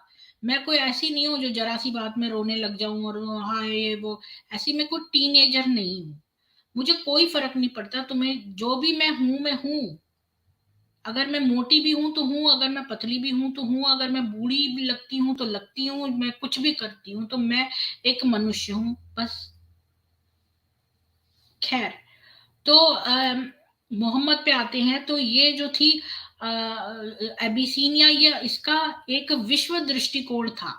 तो इसीलिए सौदा जो थी वो जो है एबिसीनिया में भी अन्य कुरैश से उसको अलग कर दिया था। ये उम्मीद की जा सकती है कि 20 महिलाओं का ये समूह एक दूसरे के साथ घनिष्ठता से बंधेगा, और निस्संदेह उनमें से कुछ ने ऐसा किया। लेकिन सौदा ने अपने कबीले के बाहर कभी कोई करीबी दोस्त नहीं बनाई। वर्षों बाद जब वे सभी मदीना में रह रहे थे, सौदा और उन महिलाओं के बीच लगभग कोई बातचीत दर्ज नहीं की गई जिन्होंने उसका निर्वासन साझा किया था। तो ये जो 20 महिलाएं आई थी, इनमें तो आपस में बनती थी, लेकिन जो सौदा थी उसकी कभी कोई घनिष्ठ मित्र नहीं रही। ऐसा कुछ हिस्ट्री में मिला नहीं है कि वो किसी से बहुत वो थी। ऐसा लगता है कि अमीर इब्न लुए महिलाओं ने मुख्य रूप से एक दूसरे के साथ समय बिताया। हमारे पास ये जानने का कोई तरीका नहीं है कि क्या यह इसलिए था क्योंकि वे अलग रहती थीं, क्योंकि दूसरी महिलाओं ने उन्हें अनदेखा कर दिया था, या केवल इसलिए कि उन सभी में कुछ समानता थी। 619 में निर्वासितों ने एक अफवाह सुनी कि सभी कुरैश इस्लाम में परिवर्तित हो गए थे और मोहम्मद अब मक्का वासियों के साथ शांति से थे। ये मानते हुए कि उनके अपने परिवार उनके लिए अपने नए दोस्तों की तुलना में अधिक प्रिय थे, सौदा और अल सकरान कुछ ही हफ्तों में एबिसीनिया में अपने मामलों को हवा देने में कामयाब रहे। अपने 29 साथियों के साथ वे वर्ष के अंत में अरब वापस आ गए। वे मक्का से केवल 1 घंटे की यात्रा पर थे, इससे पहले कि उन्हें पता चला कि अफवाह झूठी थी। सांप्रदायिक पूजा हो चुकी थी, लेकिन गर्वित मूर्ति पूजकों द्वारा लाया गया अविश्वसनीय समाचार ये था कि कुरैश नहीं था जिसने इस्लाम स्वीकार कर लिया था, लेकिन मोहम्मद जो देवी पूजा से चूक गए थे। हालांकि ये उनके पैगंबर द्वारा फिसलने से वफादार एकेश्वरवादियों को गहरा झटका लगा होगा। 41 घर आने वालों में से किसी ने भी विश्वास नहीं खोया।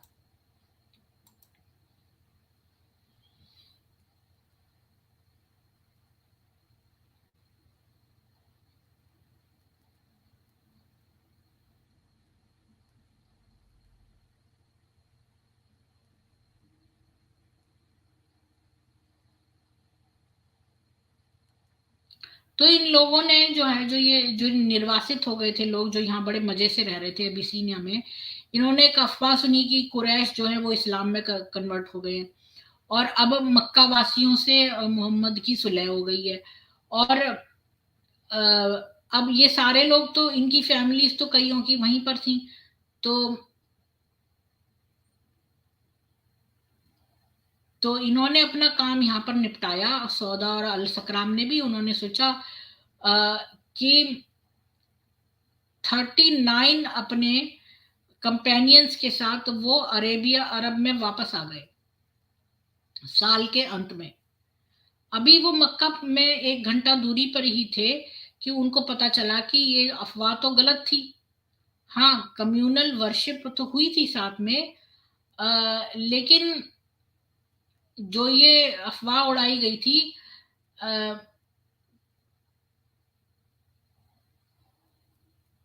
भाई ये तो कुरैश नहीं थे जिन्होंने इस्लाम एक्सेप्ट कर लिया था जैसे कि अफवाह पहले उड़ाई गई थी, पर ये तो मोहम्मद था जो कि देवियों को मानने लग गया था।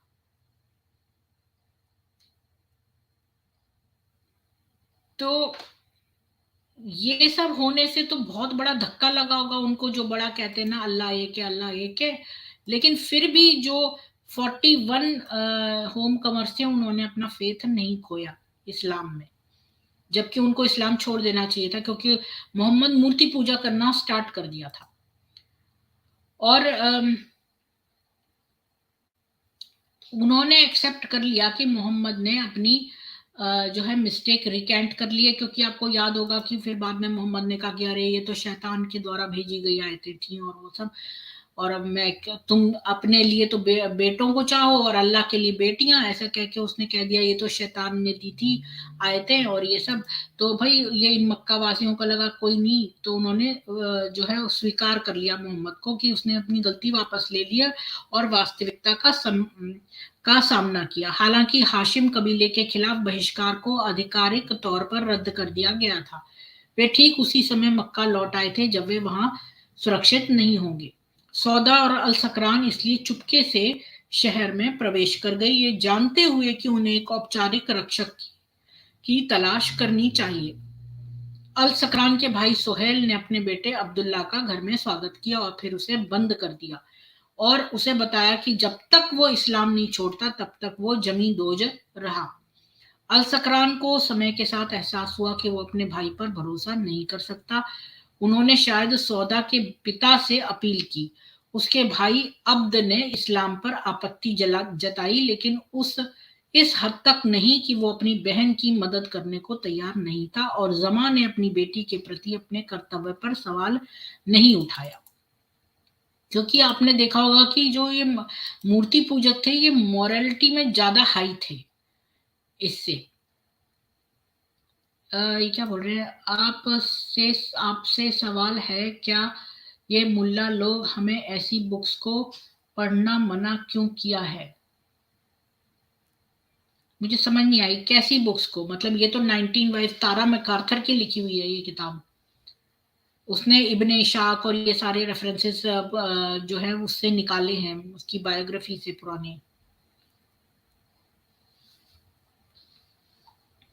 मैंने बायोग्राफी पढ़ी हुई है उसकी, लेकिन मैंने बुक एंड स्टार्ट से एंड तक नहीं पढ़ी, उसमें से कई कई पोर्शंस बीच बीच में से पढ़े हैं। हाँ, ये न्यूज़ मैंने सुना दी है सर्किट जी। आप देर से ज्वाइन हुए हो, ये सबसे पहले मैंने न्यूज़ पढ़ी है, उसमें से एक न्यूज़ थी ये। और मैंने डेट्स भी बताई है, सितंबर में कौन सी डेट तक आप बदल सकते हो। तो अब आते हैं अगले टॉपिक पे, पहली विधवा 619 से 620 तक। अल सकरान के मरने से पहले दंपत्ति मुश्किल से मक्का में फिर से बसे थे। वो शायद नवंबर या दिसंबर में था और निश्चित रूप से 5 जनवरी 620 के बाद नहीं। तो ये सौदा का हस्बैंड था ना अल सकरान, ये मर गया। ऐसा कहा जाता है कि सौदा का एक सपना था जिसमें मोहम्मद उसके पास गया और उसकी गर्दन पर हाथ फेरा। उसने अल सकरान से कहा, जिसने जवाब दिया, आपके पिता के जीवन की शपथ, यदि आपका सपना सच है तो मैं मरने जा रही हूं और मोहम्मद आपसे जा रहा हूं और मोहम्मद आपसे शादी करेंगे।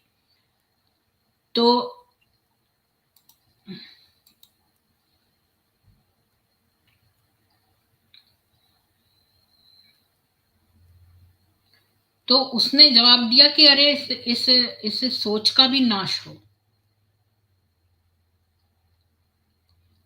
उसने जो अल सकरान का जो इंटरप्रिटेशन था, मतलब सौदा ने एक सपना देखा कि भाई मोहम्मद जो है वो आया और उसकी गर्दन पर हाथ फेरा। तो उसने अपने हस्बैंड अल सकरान को बताया। तो उसने कहा कि भाई मैं मर जाऊंगा तो तुम मोहम्मद से शादी कर लेना। लेकिन उसने उसकी बात को सीरियसली नहीं लिया, क्योंकि मोहम्मद उस समय मैरिड था खदीजा से। तो उसी दिन अल सकरान बीमार हो गया और कुछ ही दिनों के बाद एक मुसलमान के रूप में उसकी मृत्यु हो गई, यानी कि वो उस समय मुसलमान था। ये परंपरा संदिग्ध है।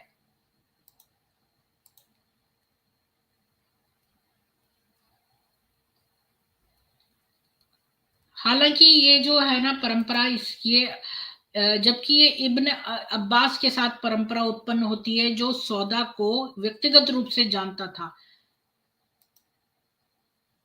जब वो एक बच्चा था, जब कि उसने मोहम्मद से शादी कर ली। उसको इन ड्रीम्स के बारे में पता नहीं हो सकता जब तक कि ये सच नहीं हो गई। अब क्वेश्चन ये है कि अम, एकमात्र सवाल यह है कि क्या कहानी का कोई हिस्सा वास्तविक ऐतिहासिक घटना का प्रतिनिधित्व करता है। शायद मरने वाले अल सकरान ने सौदा को संकेत दिया था कि उन्हें उम्मीद थी कि मोहम्मद उसकी देखभाल करेंगे। शायद मोहम्मद के प्रस्तावित होने से पहले या बाद में सौदा को अजीब सपने आए थे। शायद अपने बुढ़ापे में उसने अपने कारणों से कहानी को बढ़ा चढ़ाकर पेश किया या गढ़ा, या शायद ये पूरी तरह से काल्पनिक है। कोई व्यक्ति जो भविष्यवाणी सपनों की कहानियों को पसंद करता है, वह उससे परामर्श किए बिना बस उसका आविष्कार कर सकता था। पारंपरिक दृष्टिकोण के लिए कोई सबूत नहीं है कि विधवा सौदा को गरीबी में छोड़ दिया गया था। यदि वो पहले से ही अपने पिता के घर में नहीं रह रही थी तो वो अब आ गई। वे और उसका बेटा अब्दुल रहमान अपने श्रम से घर के खर्चों में योगदान करने में सक्षम थे। सौदा की मां का कोई उल्लेख नहीं है। शायद वो मर गई थी, क्योंकि इस समय तक बूढ़ी जमा एक युवा रखेल के साथ रह रही थी। सौदा ने इस्लामिक नमाजों का पालन करना जारी रखा, क्योंकि उसने अपने पिता के घर में अपनी विधवा की प्रतीक्षा अवधि की सेवा की थी। लेकिन अल सकरान के भतीजे अब्दुल्ला ने कई महीनों तक अपने पिता द्वारा बारीकी से पहरा देने के बाद एक बार फिर मूर्तियों की पूजा करी। अब आते हैं अगले टॉपिक पे। दूसरी शादी उसकी मई 620 में। 22 अप्रैल 620 को खदीजा की मृत्यु हो गई। याद रखिए, 22 अप्रैल 620 में खदीजा की मृत्यु हो गई और मोहम्मद व्याकुल हो गए। कुछ ही दिनों के बाद उमर की भाभी खोबला ने फैसला किया कि उन्हें एक नई पत्नी की जरूरत है। उसने अपने जीवन को व्यवस्थित करने के लिए मोहम्मद को बुलाया। अल्लाह के रसूल, उसने कहा, मुझे लगता है कि खदीजा के खोने से आपको कुछ कठिनाई हुई है। बेशक, उन्होंने कहा, क्योंकि वो परिवार की मां और घर की महिला थी। फिर आप पुनर्विवाह क्यों नहीं करते? उसने पूछा कि क्या उसके मन में उसके लिए कोई है। अब आते हैं, अब मैं आपके साथ शेयर करती हूँ एक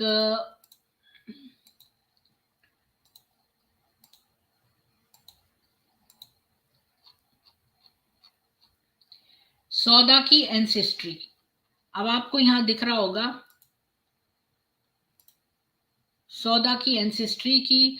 लुए इब्न Ghalib of the Quraish in मक्का। इसके दो बेटे हैं, आमिर और काब। काब का बेटा मुर्रा, उसका बेटा किलाब। आमिर का बेटा हिसल का बेटा मलिक और उसका बेटा नसर। और किलाब के 2 बेटे कुसै और ज़ुहरा, उसके बच्चे हैं अब्द मनाफ, और इसका भी बेटा अब्द मनाफ है,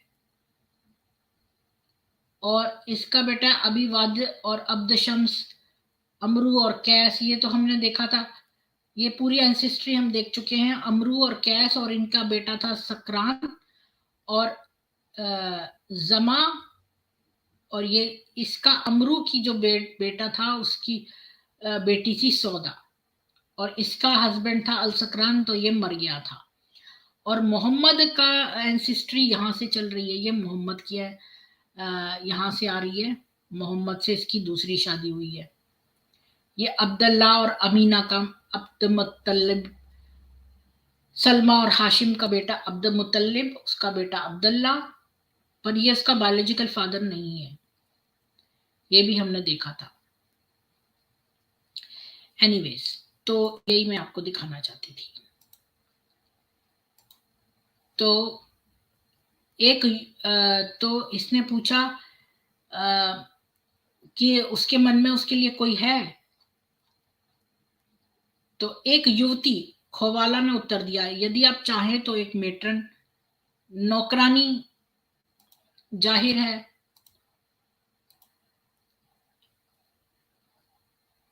तो उस ख्वाला जो उस उम्र की भाभी थी, उसने कहा कि भाई आपको एक शादीशुदा मतलब विधवा पसंद है या एक लड़की? तो उसने मोहम्मद ने उत्तर दिया कि भाई लड़की, मेडन, वर्जिन पसंद है।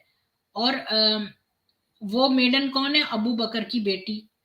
और मेट्रन कौन थी? सौदा, जिसने कि आप पर बहुत विश्वास किया। इसने कहा देखो, मेडन तो है अबू बकर की बच्ची, वर्जिन, और जो मैरिड वुमन है सौदा, उसने बहुत समय से आपकी प्रतीक्षा करी है।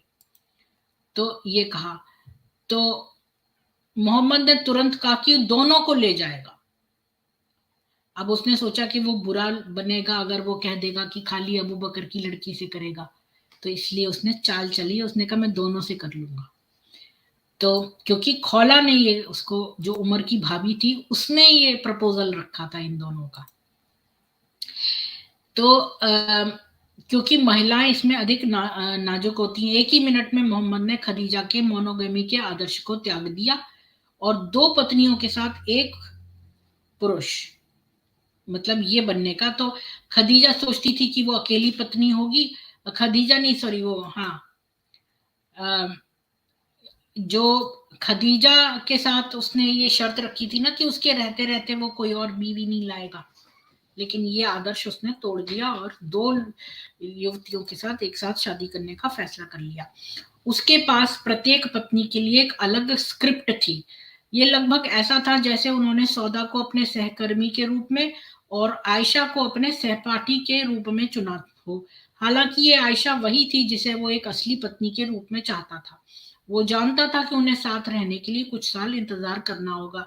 ये संदेहास्पद लग रहा है, जैसे कि वो चाहते थे कि सौदा इस कमी को पूरा करे, फिर भी उसने उसे अपनी नौकरानी बहन के रूप में, नौकरानी बहन,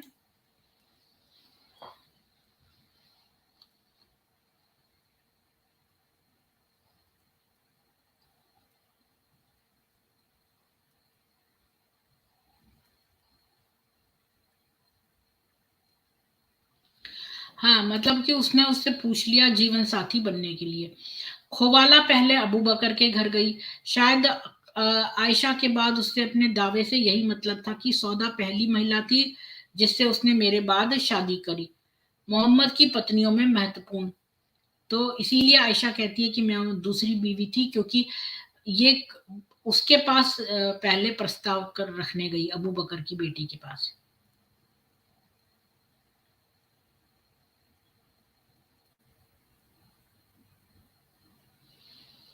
हाँ, तो अबू बकर के साथ बातचीत के बाद ही खौला ने सौदा का दौरा किया है।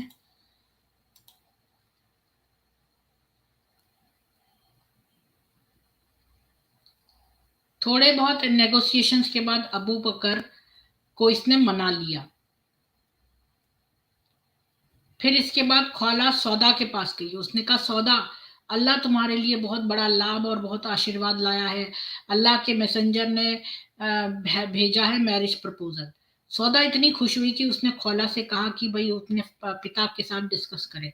तो खौला ने जो है वो जो बूढ़ा आदमी था उसको ग्रीट किया, और जो भी उनकी उस समय की सैल्यूटेशन होता था प्री इस्लामिक टाइम में, और उसके सामने ये प्रपोजल रखा।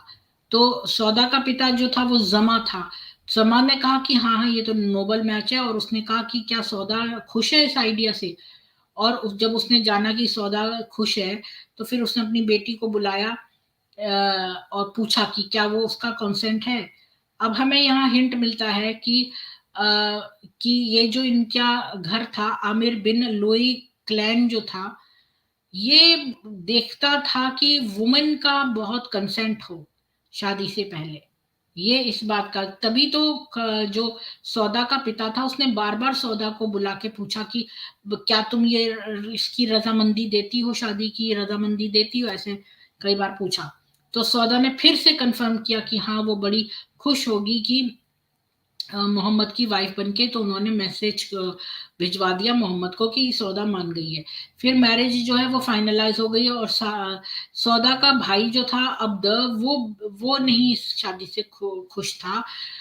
वो पर जो है ऑलरेडी पिलग्रिमेज पे था, और सारी फॉर्मेलिटी सौदा की शादी की पहले ही पूरी हो गई उसके वापस आने से। और ये 12 मई 620 से जो है बाद की बात नहीं है, यानी 12 मई 620 को उसकी शादी हो गई सौदा की। अब ये बताइए, आपसे ये सब लोगों से क्वेश्चन है कि खदीजा के मरने के कितने टाइम के बाद इसने सौदा से शादी करी। मैंने आपको बताया था 620 में ही खदीजा भी मरी थी, और 620 में ही इसने शादी कर ली थी। तो जो भी सुन रहे हैं मेरे क्वेश्चन ये है कि कितने समय के बाद, खदीजा के मरने के कितने समय बाद मोहम्मद ने सौदा से शादी करी।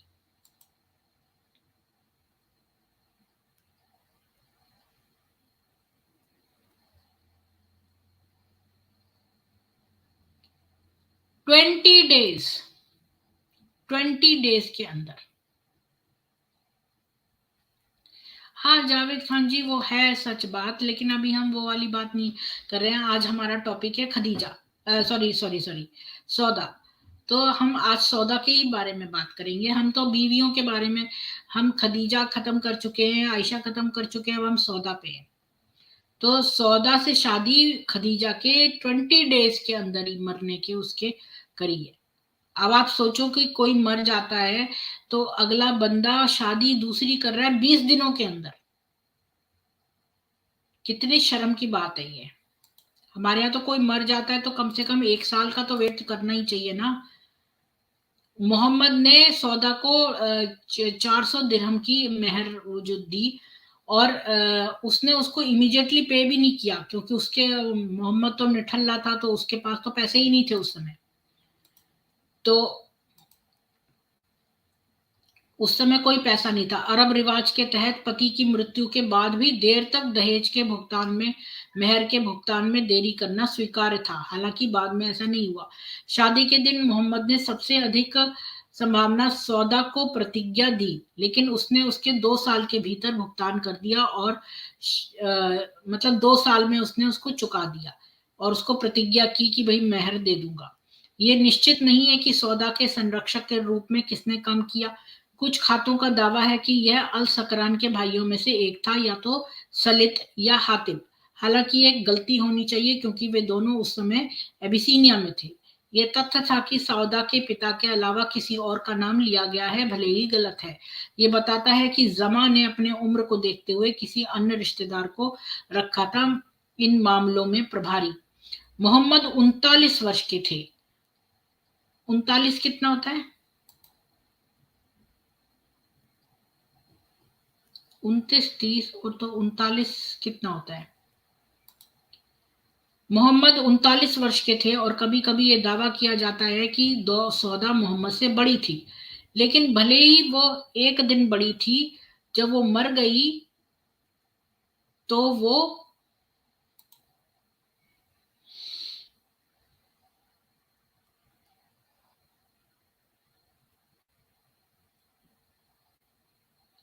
अगर वो एक दिन भी बड़ी होती तो वो 103 की हो जाती जब वो मरी थी, जो पॉसिबल है पर लाइकली नहीं है। मोहम्मद से सौदा 10 साल छोटी थी।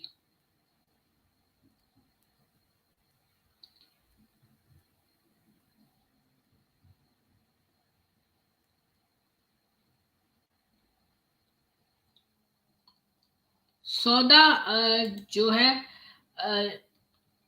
पर तब भी हम उसको युवा नहीं मानेंगे अगर वो 10 साल छोटी हो तब भी। तो सौदा का बेटा अब्दुल रहमान का शुरुआती मुसलमानों के रिकॉर्ड में कभी उल्लेख नहीं किया गया।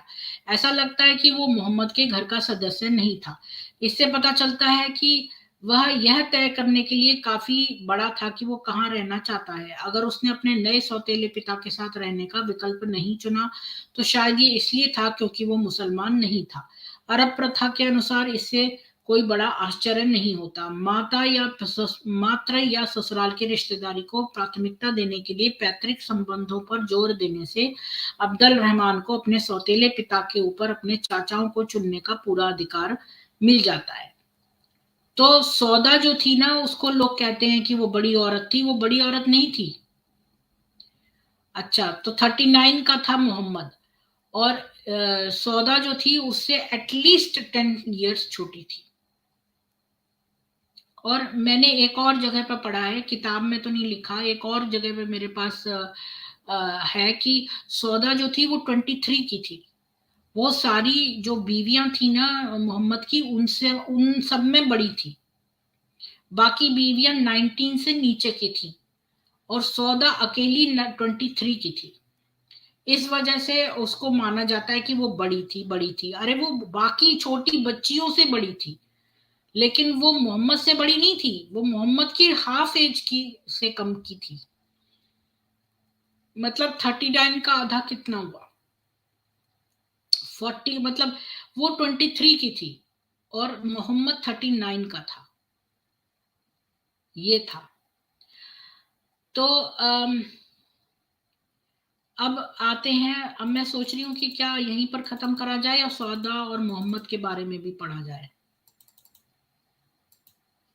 सौदा और मोहम्मद 620 से 623 तक।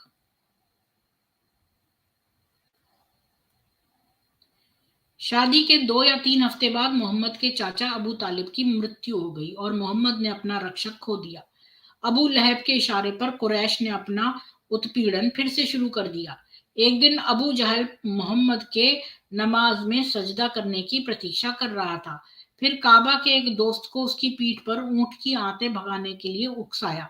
फातिमा, जो उस समय 14 वर्ष की थी, घटना स्थल पर पहुंची तो उसने अपने पिता को बेचैनी पर बड़ों के एक समूह को हंसते हुए देखा। उसने उसके कंधों से गंदगी को हटा दिया, उसे जमीन पर फेंक दिया और अज्ञात अपराधी को शाप दिया।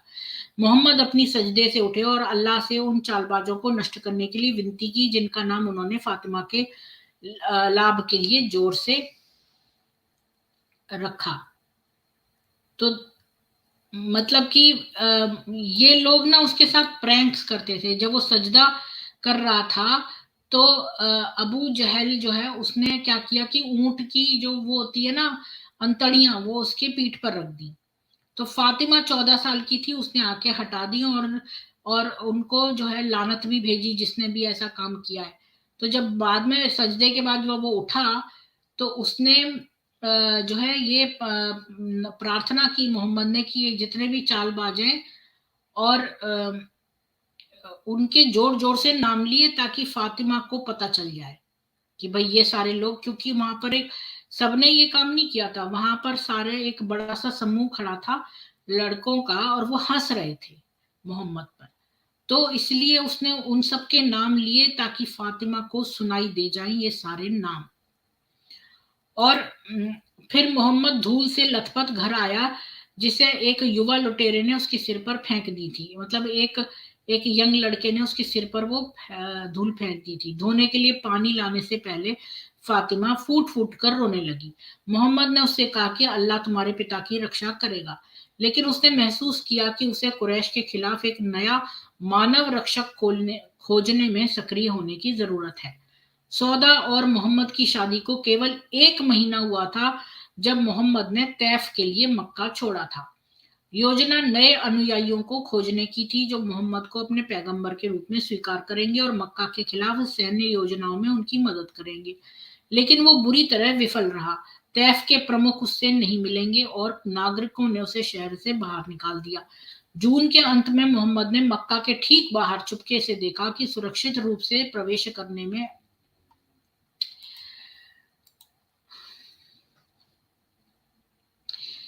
तो एंड ऑफ जून उसने देखा कि मोहम्मद जो है वो मक्का के बाहर घूम रहा था और वो प्रवेश नहीं कर पा रहा था जब तक कि कोई उसको प्रोटेक्शन न दे। यानी कि उसके दिल में चोर था।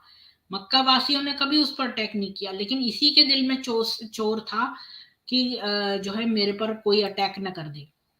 तो उन्होंने सौदा के साले सुहेल से अपील करी, क्या आप मुझे सुरक्षा देंगे ताकि मैं अपने स्वामी का संदेश पहुंचा सकूं। लेकिन सुहेल ने जवाब दिया कि अमीर इब्न लोए कबीले ने अपने साथी कुरैश के खिलाफ लोगों की रक्षा नहीं की।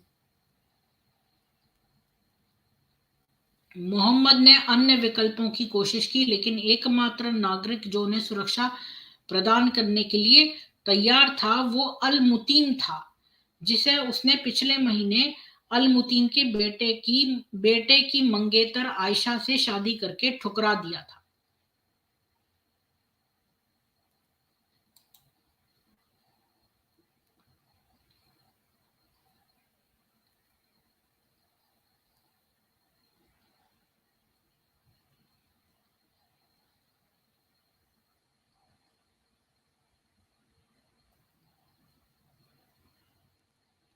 अच्छा,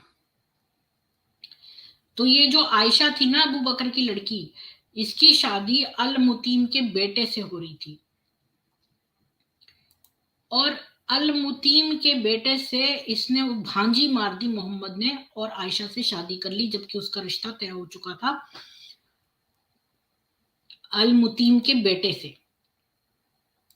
तो अल मुतीम इसको केवल आया रक्षा देने के लिए मोहम्मद को।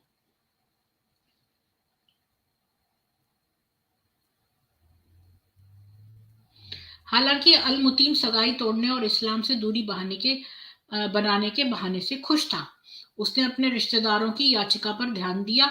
वो अपने पुत्रों और भतीजों को हथियारों के साथ काबा की गर्त में ले गया और उन्होंने सत्य निष्ठा से स्वयं को मोहम्मद का रक्षक घोषित कर दिया। इसके बाद मोहम्मद सौदा के साथ वहीं पर बस गया। उसकी शादी को 12 साल हो गए थे, जिसमें से पहले 3 के लिए सौदा घर में अकेली पत्नी थी। उनके कोई संतान नहीं थी और संभावना है कि उन्होंने कोई उम्मीद नहीं की थी। सौदा ने अपनी सौतेली बेटियों के साथ जितना समय बिताया होगा, उसके बावजूद उनके साथ उनके संबंधों के बारे में ज्यादा जानकारी नहीं है। शायद उसने उन पर ज्यादा प्रभाव नहीं डाला। उन आरंभिक वर्षों के दौरान ऐसा प्रतीत होता है कि वे खुशी खुशी एक साथ रहते थे। सौदा अक्सर मोहम्मद को खुश करने में सक्षम थी। एक दिन उसने नमाज में घर का नेतृत्व करने में सामान्य से अधिक समय ले लिया। सौदा ने उसे बताया कि उसने झुककर इतना समय बिताया है कि उसने इस डर से अपनी नाक पकड़ रखी है कि खून बहेगा। मोहम्मद हंसते हुए फूट फूट के हंस पड़ा। मोहम्मद को परफ्यूम यानी इत्र बहुत पसंद था और निस्संदेह इस बात से प्रसन्न थे कि सौदा उनके लिए ये इत्र बना सकती है। वे एलो के ऊपर कपूर जलाकर घरेलू धूप बनाते थे। एक दिन सौदा अपने दोस्तों के साथ इत्र बना रही थी जब मोहम्मद ने प्रवेश किया, अपने दोस्तों को जाने का संकेत दिया और फिर तुरंत सेक्स के लिए कहा। उसने बाद में समझाया कि उसने एक महिला को देखा था जिसने उसे मोहित किया था और ये कि इस स्थिति में एक पुरुष को अपने पत्नी के पास जाना था क्योंकि उसके पास दूसरी महिला के समान शरीर है। सौदा ने संभवतः काम करना जारी रखा जिसने मेज पर खाना रखा। मोहम्मद ने तब एक मतलब कि तब वो खाना क्योंकि ये मोहम्मद इतना कामचोर था, मोहम्मद काम नहीं करता था। सौदा इत्र बना बनाकर जो है वो काम कर रही थी। तो मेज पर खाना लाना ये एक यहाँ पर वेस्ट में कहते हैं ना, putting food on the table, यानी सौदा की वजह से घर चल रहा था।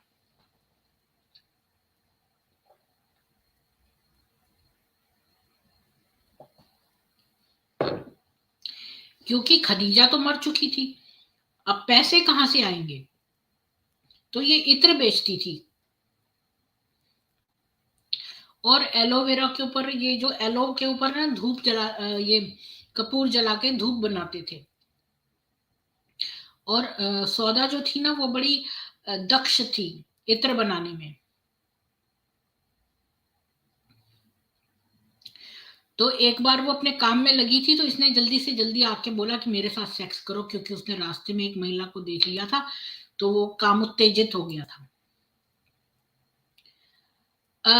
सौदा ने काम करना जारी रखा।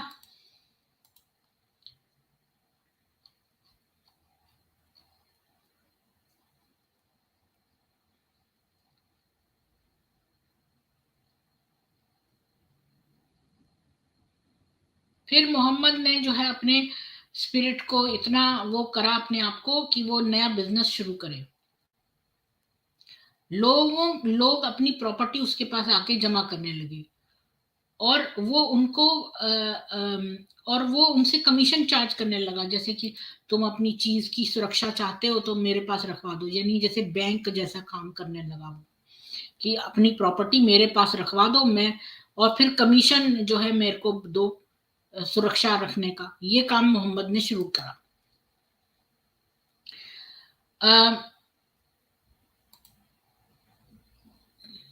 लोगों ने तब भी अपने पैसे पर भरोसा किया, जबकि उन्होंने मक्का पर अपने दीर्घकालिक डिजाइनों पर भरोसा नहीं किया। उनके बीच मोहम्मद और सौदा मामूली रूप से सफल रहे। 2 साल बाद अबू बकर को यह जानकर आश्चर्य हुआ कि मोहम्मद के पास इतनी बचत थी कि वह उससे 400 दिरहम का स्लिट ईयर ऊंट खरीद सके। ये स्लिट ईयर ऊंट कौन सा होता है भाई? अच्छा, एक एक ऊंट था जो कि स्लिट ईयर नाम था उसका, मतलब जिसके कान कटे हुए हैं। ऐसा ऊंट जो था वो 400 दिरहम का था, और मोहम्मद ने इतनी बचत कर ली थी कि वो वाला ऊंट खरीद सकता था। इन सब के ऊपर सौदा मोहम्मद में विश्वास करती रही। इस बात का कोई रिकॉर्ड नहीं है कि उसने आयशा के विपरीत कभी भी उससे छोटा भी संदेह दिखाया, चाहे इस्लाम 10 साल पहले की अपनी मूल अवधारणा से कितना ही विकृत और विचलित क्यों ना हो। सौदा को शुरू से ही पता था कि मोहम्मद ने आयशा से भी शादी की थी, और इसका इरादा बहुविवाहित होने का था। लेकिन ऐसा नहीं लगता कि ये योजना खदीजा के शादी के रवैये से काफी अलग थी। सौदा ने मोहम्मद की नाइट जर्नी की शानदार कहानी का अपमान नहीं किया। अब सौदा जो थी बड़ी समझदार और बड़ी कोऑपरेटिव वुमन थी। वो ये भी जानती थी कि आयशा से शादी हो चुकी है उसकी, लेकिन उसको इसके इरादे भी पता थे मोहम्मद के, कि ये पॉलीगैमी करने वाला है, ये बहुत सारी विमेन को रखने वाला है। लेकिन वो जो थी बड़ी समझदार थी, और उसने कभी भी कोई भी जो है मोहम्मद के कार्य में संदेह और ये सब नहीं किया। और जो उसने अपनी उल जलूल कहानी सुनाई थी, बुराक पे बैठ के रात को गया था, वो वाले भी जो है उसने उस कहानी का अपमान नहीं किया। यहाँ तक कि जब मोहम्मद ने मक्का के खिलाफ सैन्य कार्रवाई करने के लिए मदीना के 70 प्रमुखों के साथ बातचीत की, सौदा ने सवाल नहीं किया कि अल्लाह यही चाहता था। जब कुरैश के बुजुर्गों को पता चला कि मोहम्मद ने मक्का के खिलाफ युद्ध की घोषणा की है, तो उन्होंने 70 प्रमुखों का पीछा किया, जब तक कि वे उन्हें मदीना की सड़क पर नहीं ले गए। उन्होंने उनमें से एक को पकड़ लिया, उसे बांध दिया और उसे वापस मक्का ले आए। उसे रास्ते में पीटा और उसके बाल पकड़कर घसीटा। सौदा के साले सुहेल ने बंदी के चेहरे पर मुक्का मारा। अंत में दो मक्का जो उन पर एहसान करते थे उन्हें बचा लिया और उसे घर भेज दिया। फिर भी सितंबर 622 में मोहम्मद के मदीना भाग जाने के बाद मक्का वासियों ने उनके परिवार के किसी अन्य सदस्य को कोई नुकसान नहीं पहुंचाया। यानी ये जो मोहम्मद था, जब ये मदीना चला गया, इसकी फैमिली तो मक्का में ही रही, लेकिन कोई भी मक्का वासी ने उसकी फैमिली को कभी कोई नुकसान नहीं पहुंचाया, जबकि वो शत्रु था तब भी। सौदा हमेशा की तरह घर चलाने में सक्षम थी। कुछ महीने बाद उसका सौतेला बेटा जायद उसे ये बताने के लिए मक्का लौटा कि सब कुछ ठीक है और वो मदीना में मोहम्मद के साथ मिल सकती है। इसका मतलब ये था कि उसे अपने बेटे और अपने परिवार सहित मक्का में अपने परिवार को छोड़ना होगा। वृद्ध पिता, लेकिन सौदा ने अपने पैगंबर के प्रति अपने कर्तव्य पर सवाल नहीं उठाया। सम्मान की अवहेलना करने वाली एकमात्र पारिवारिक सदस्य उसकी सौतेली बेटी ज़ैनब थी, जिसके बुत परस्त पति ने उसे अपने साथ मक्का में रखा था। सौदा मदीना पहुंचे ये पता लगाने के लिए मोहम्मद ने नई मस्जिद की पूर्वी दीवार में अपना घर बनाया था। उसके बगल में एक और घर था जो वर्तमान में खाली था, जैसे उसकी अनुबंधित दुल्हन आयशा के लिए नियमित किया गया था। किसी ने भी कभी यह सुझाव नहीं दिया कि विधवा होने पर सौदा को उसका घर विरासत में मिला था। यह मोहम्मद ने बनाया था।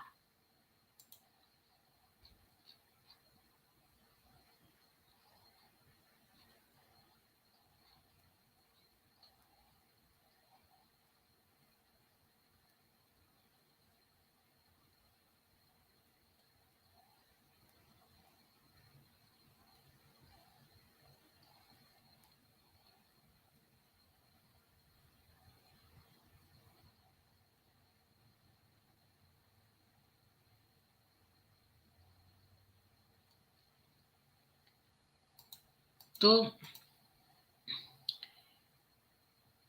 किसी ने भी सुझाव नहीं दिया कि विधवा होने पर सौदा को उसका घर विरासत में मिला था या मोहम्मद ने बनवाया था। स्पष्ट है कि उसे उसकी अपनी कानूनी संपत्ति थी, शायद एक उपहार के क्रम में, और शुरू से ही उसने घर को अपना माना। मोहम्मद के लिए कोई अलग कमरा नहीं था, इस तथ्य से परे कि पूरी मस्जिद को उसका घर माना जाता था। जब तक सौदा इकलौती पत्नी थी तब तक उसे उसके साथ रहना चाहिए था। अब हम सौदा और आयशा के बारे में कल जानेंगे। आज के लिए इतना ही काफी है मेरे ख्याल में, तो क्योंकि टाइम हो गया है, यहीं पर इसको फिनिश करते हैं। और मैं आप लोगों को एक इनवाइट दे देती हूँ, सौदा के बारे में कोई बातचीत करना चाहता है। आज का टॉपिक खाली सौदा है।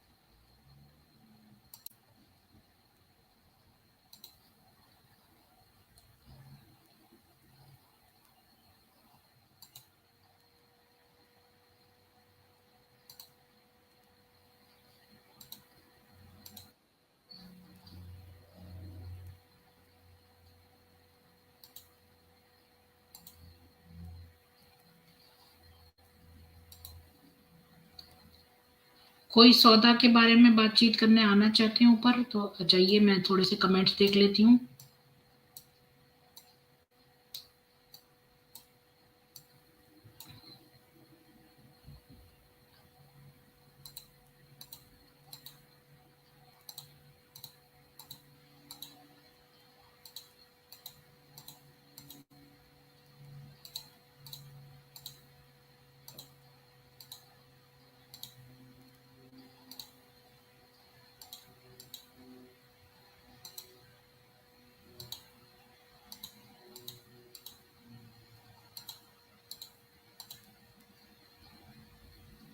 बिल्कुल इंदिरा जी, नाबालिग लड़की के लिए।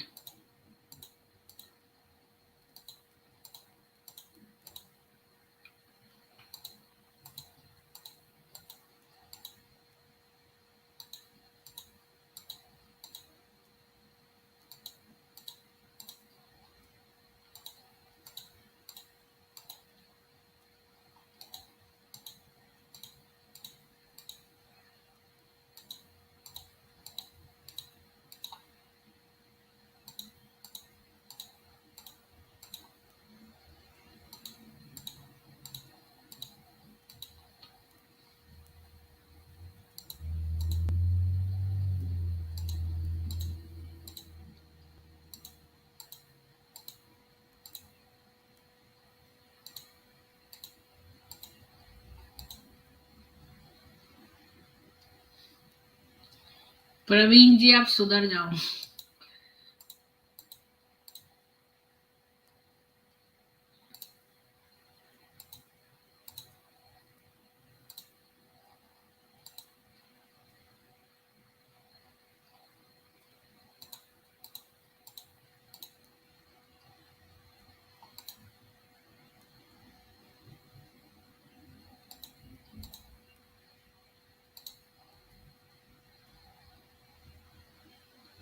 नहीं, एंटी इस्लामिक क्या है, वो तो उन्होंने उनके उसमें जो रिकॉर्डेड है फैक्ट्स वही तो।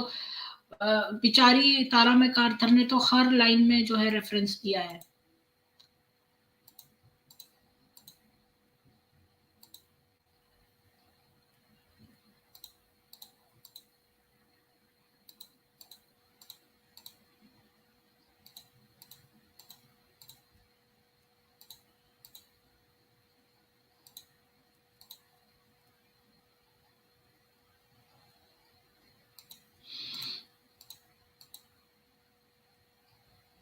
जी, मैंने जो है वो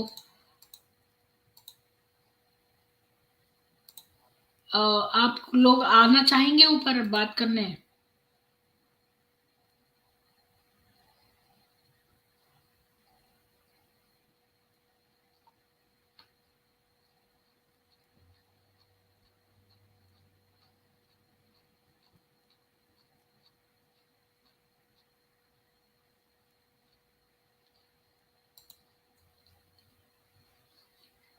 चलिए फिर मैं इस स्ट्रीम को क्लोज करती हूँ, और जय हिंदू राष्ट्र।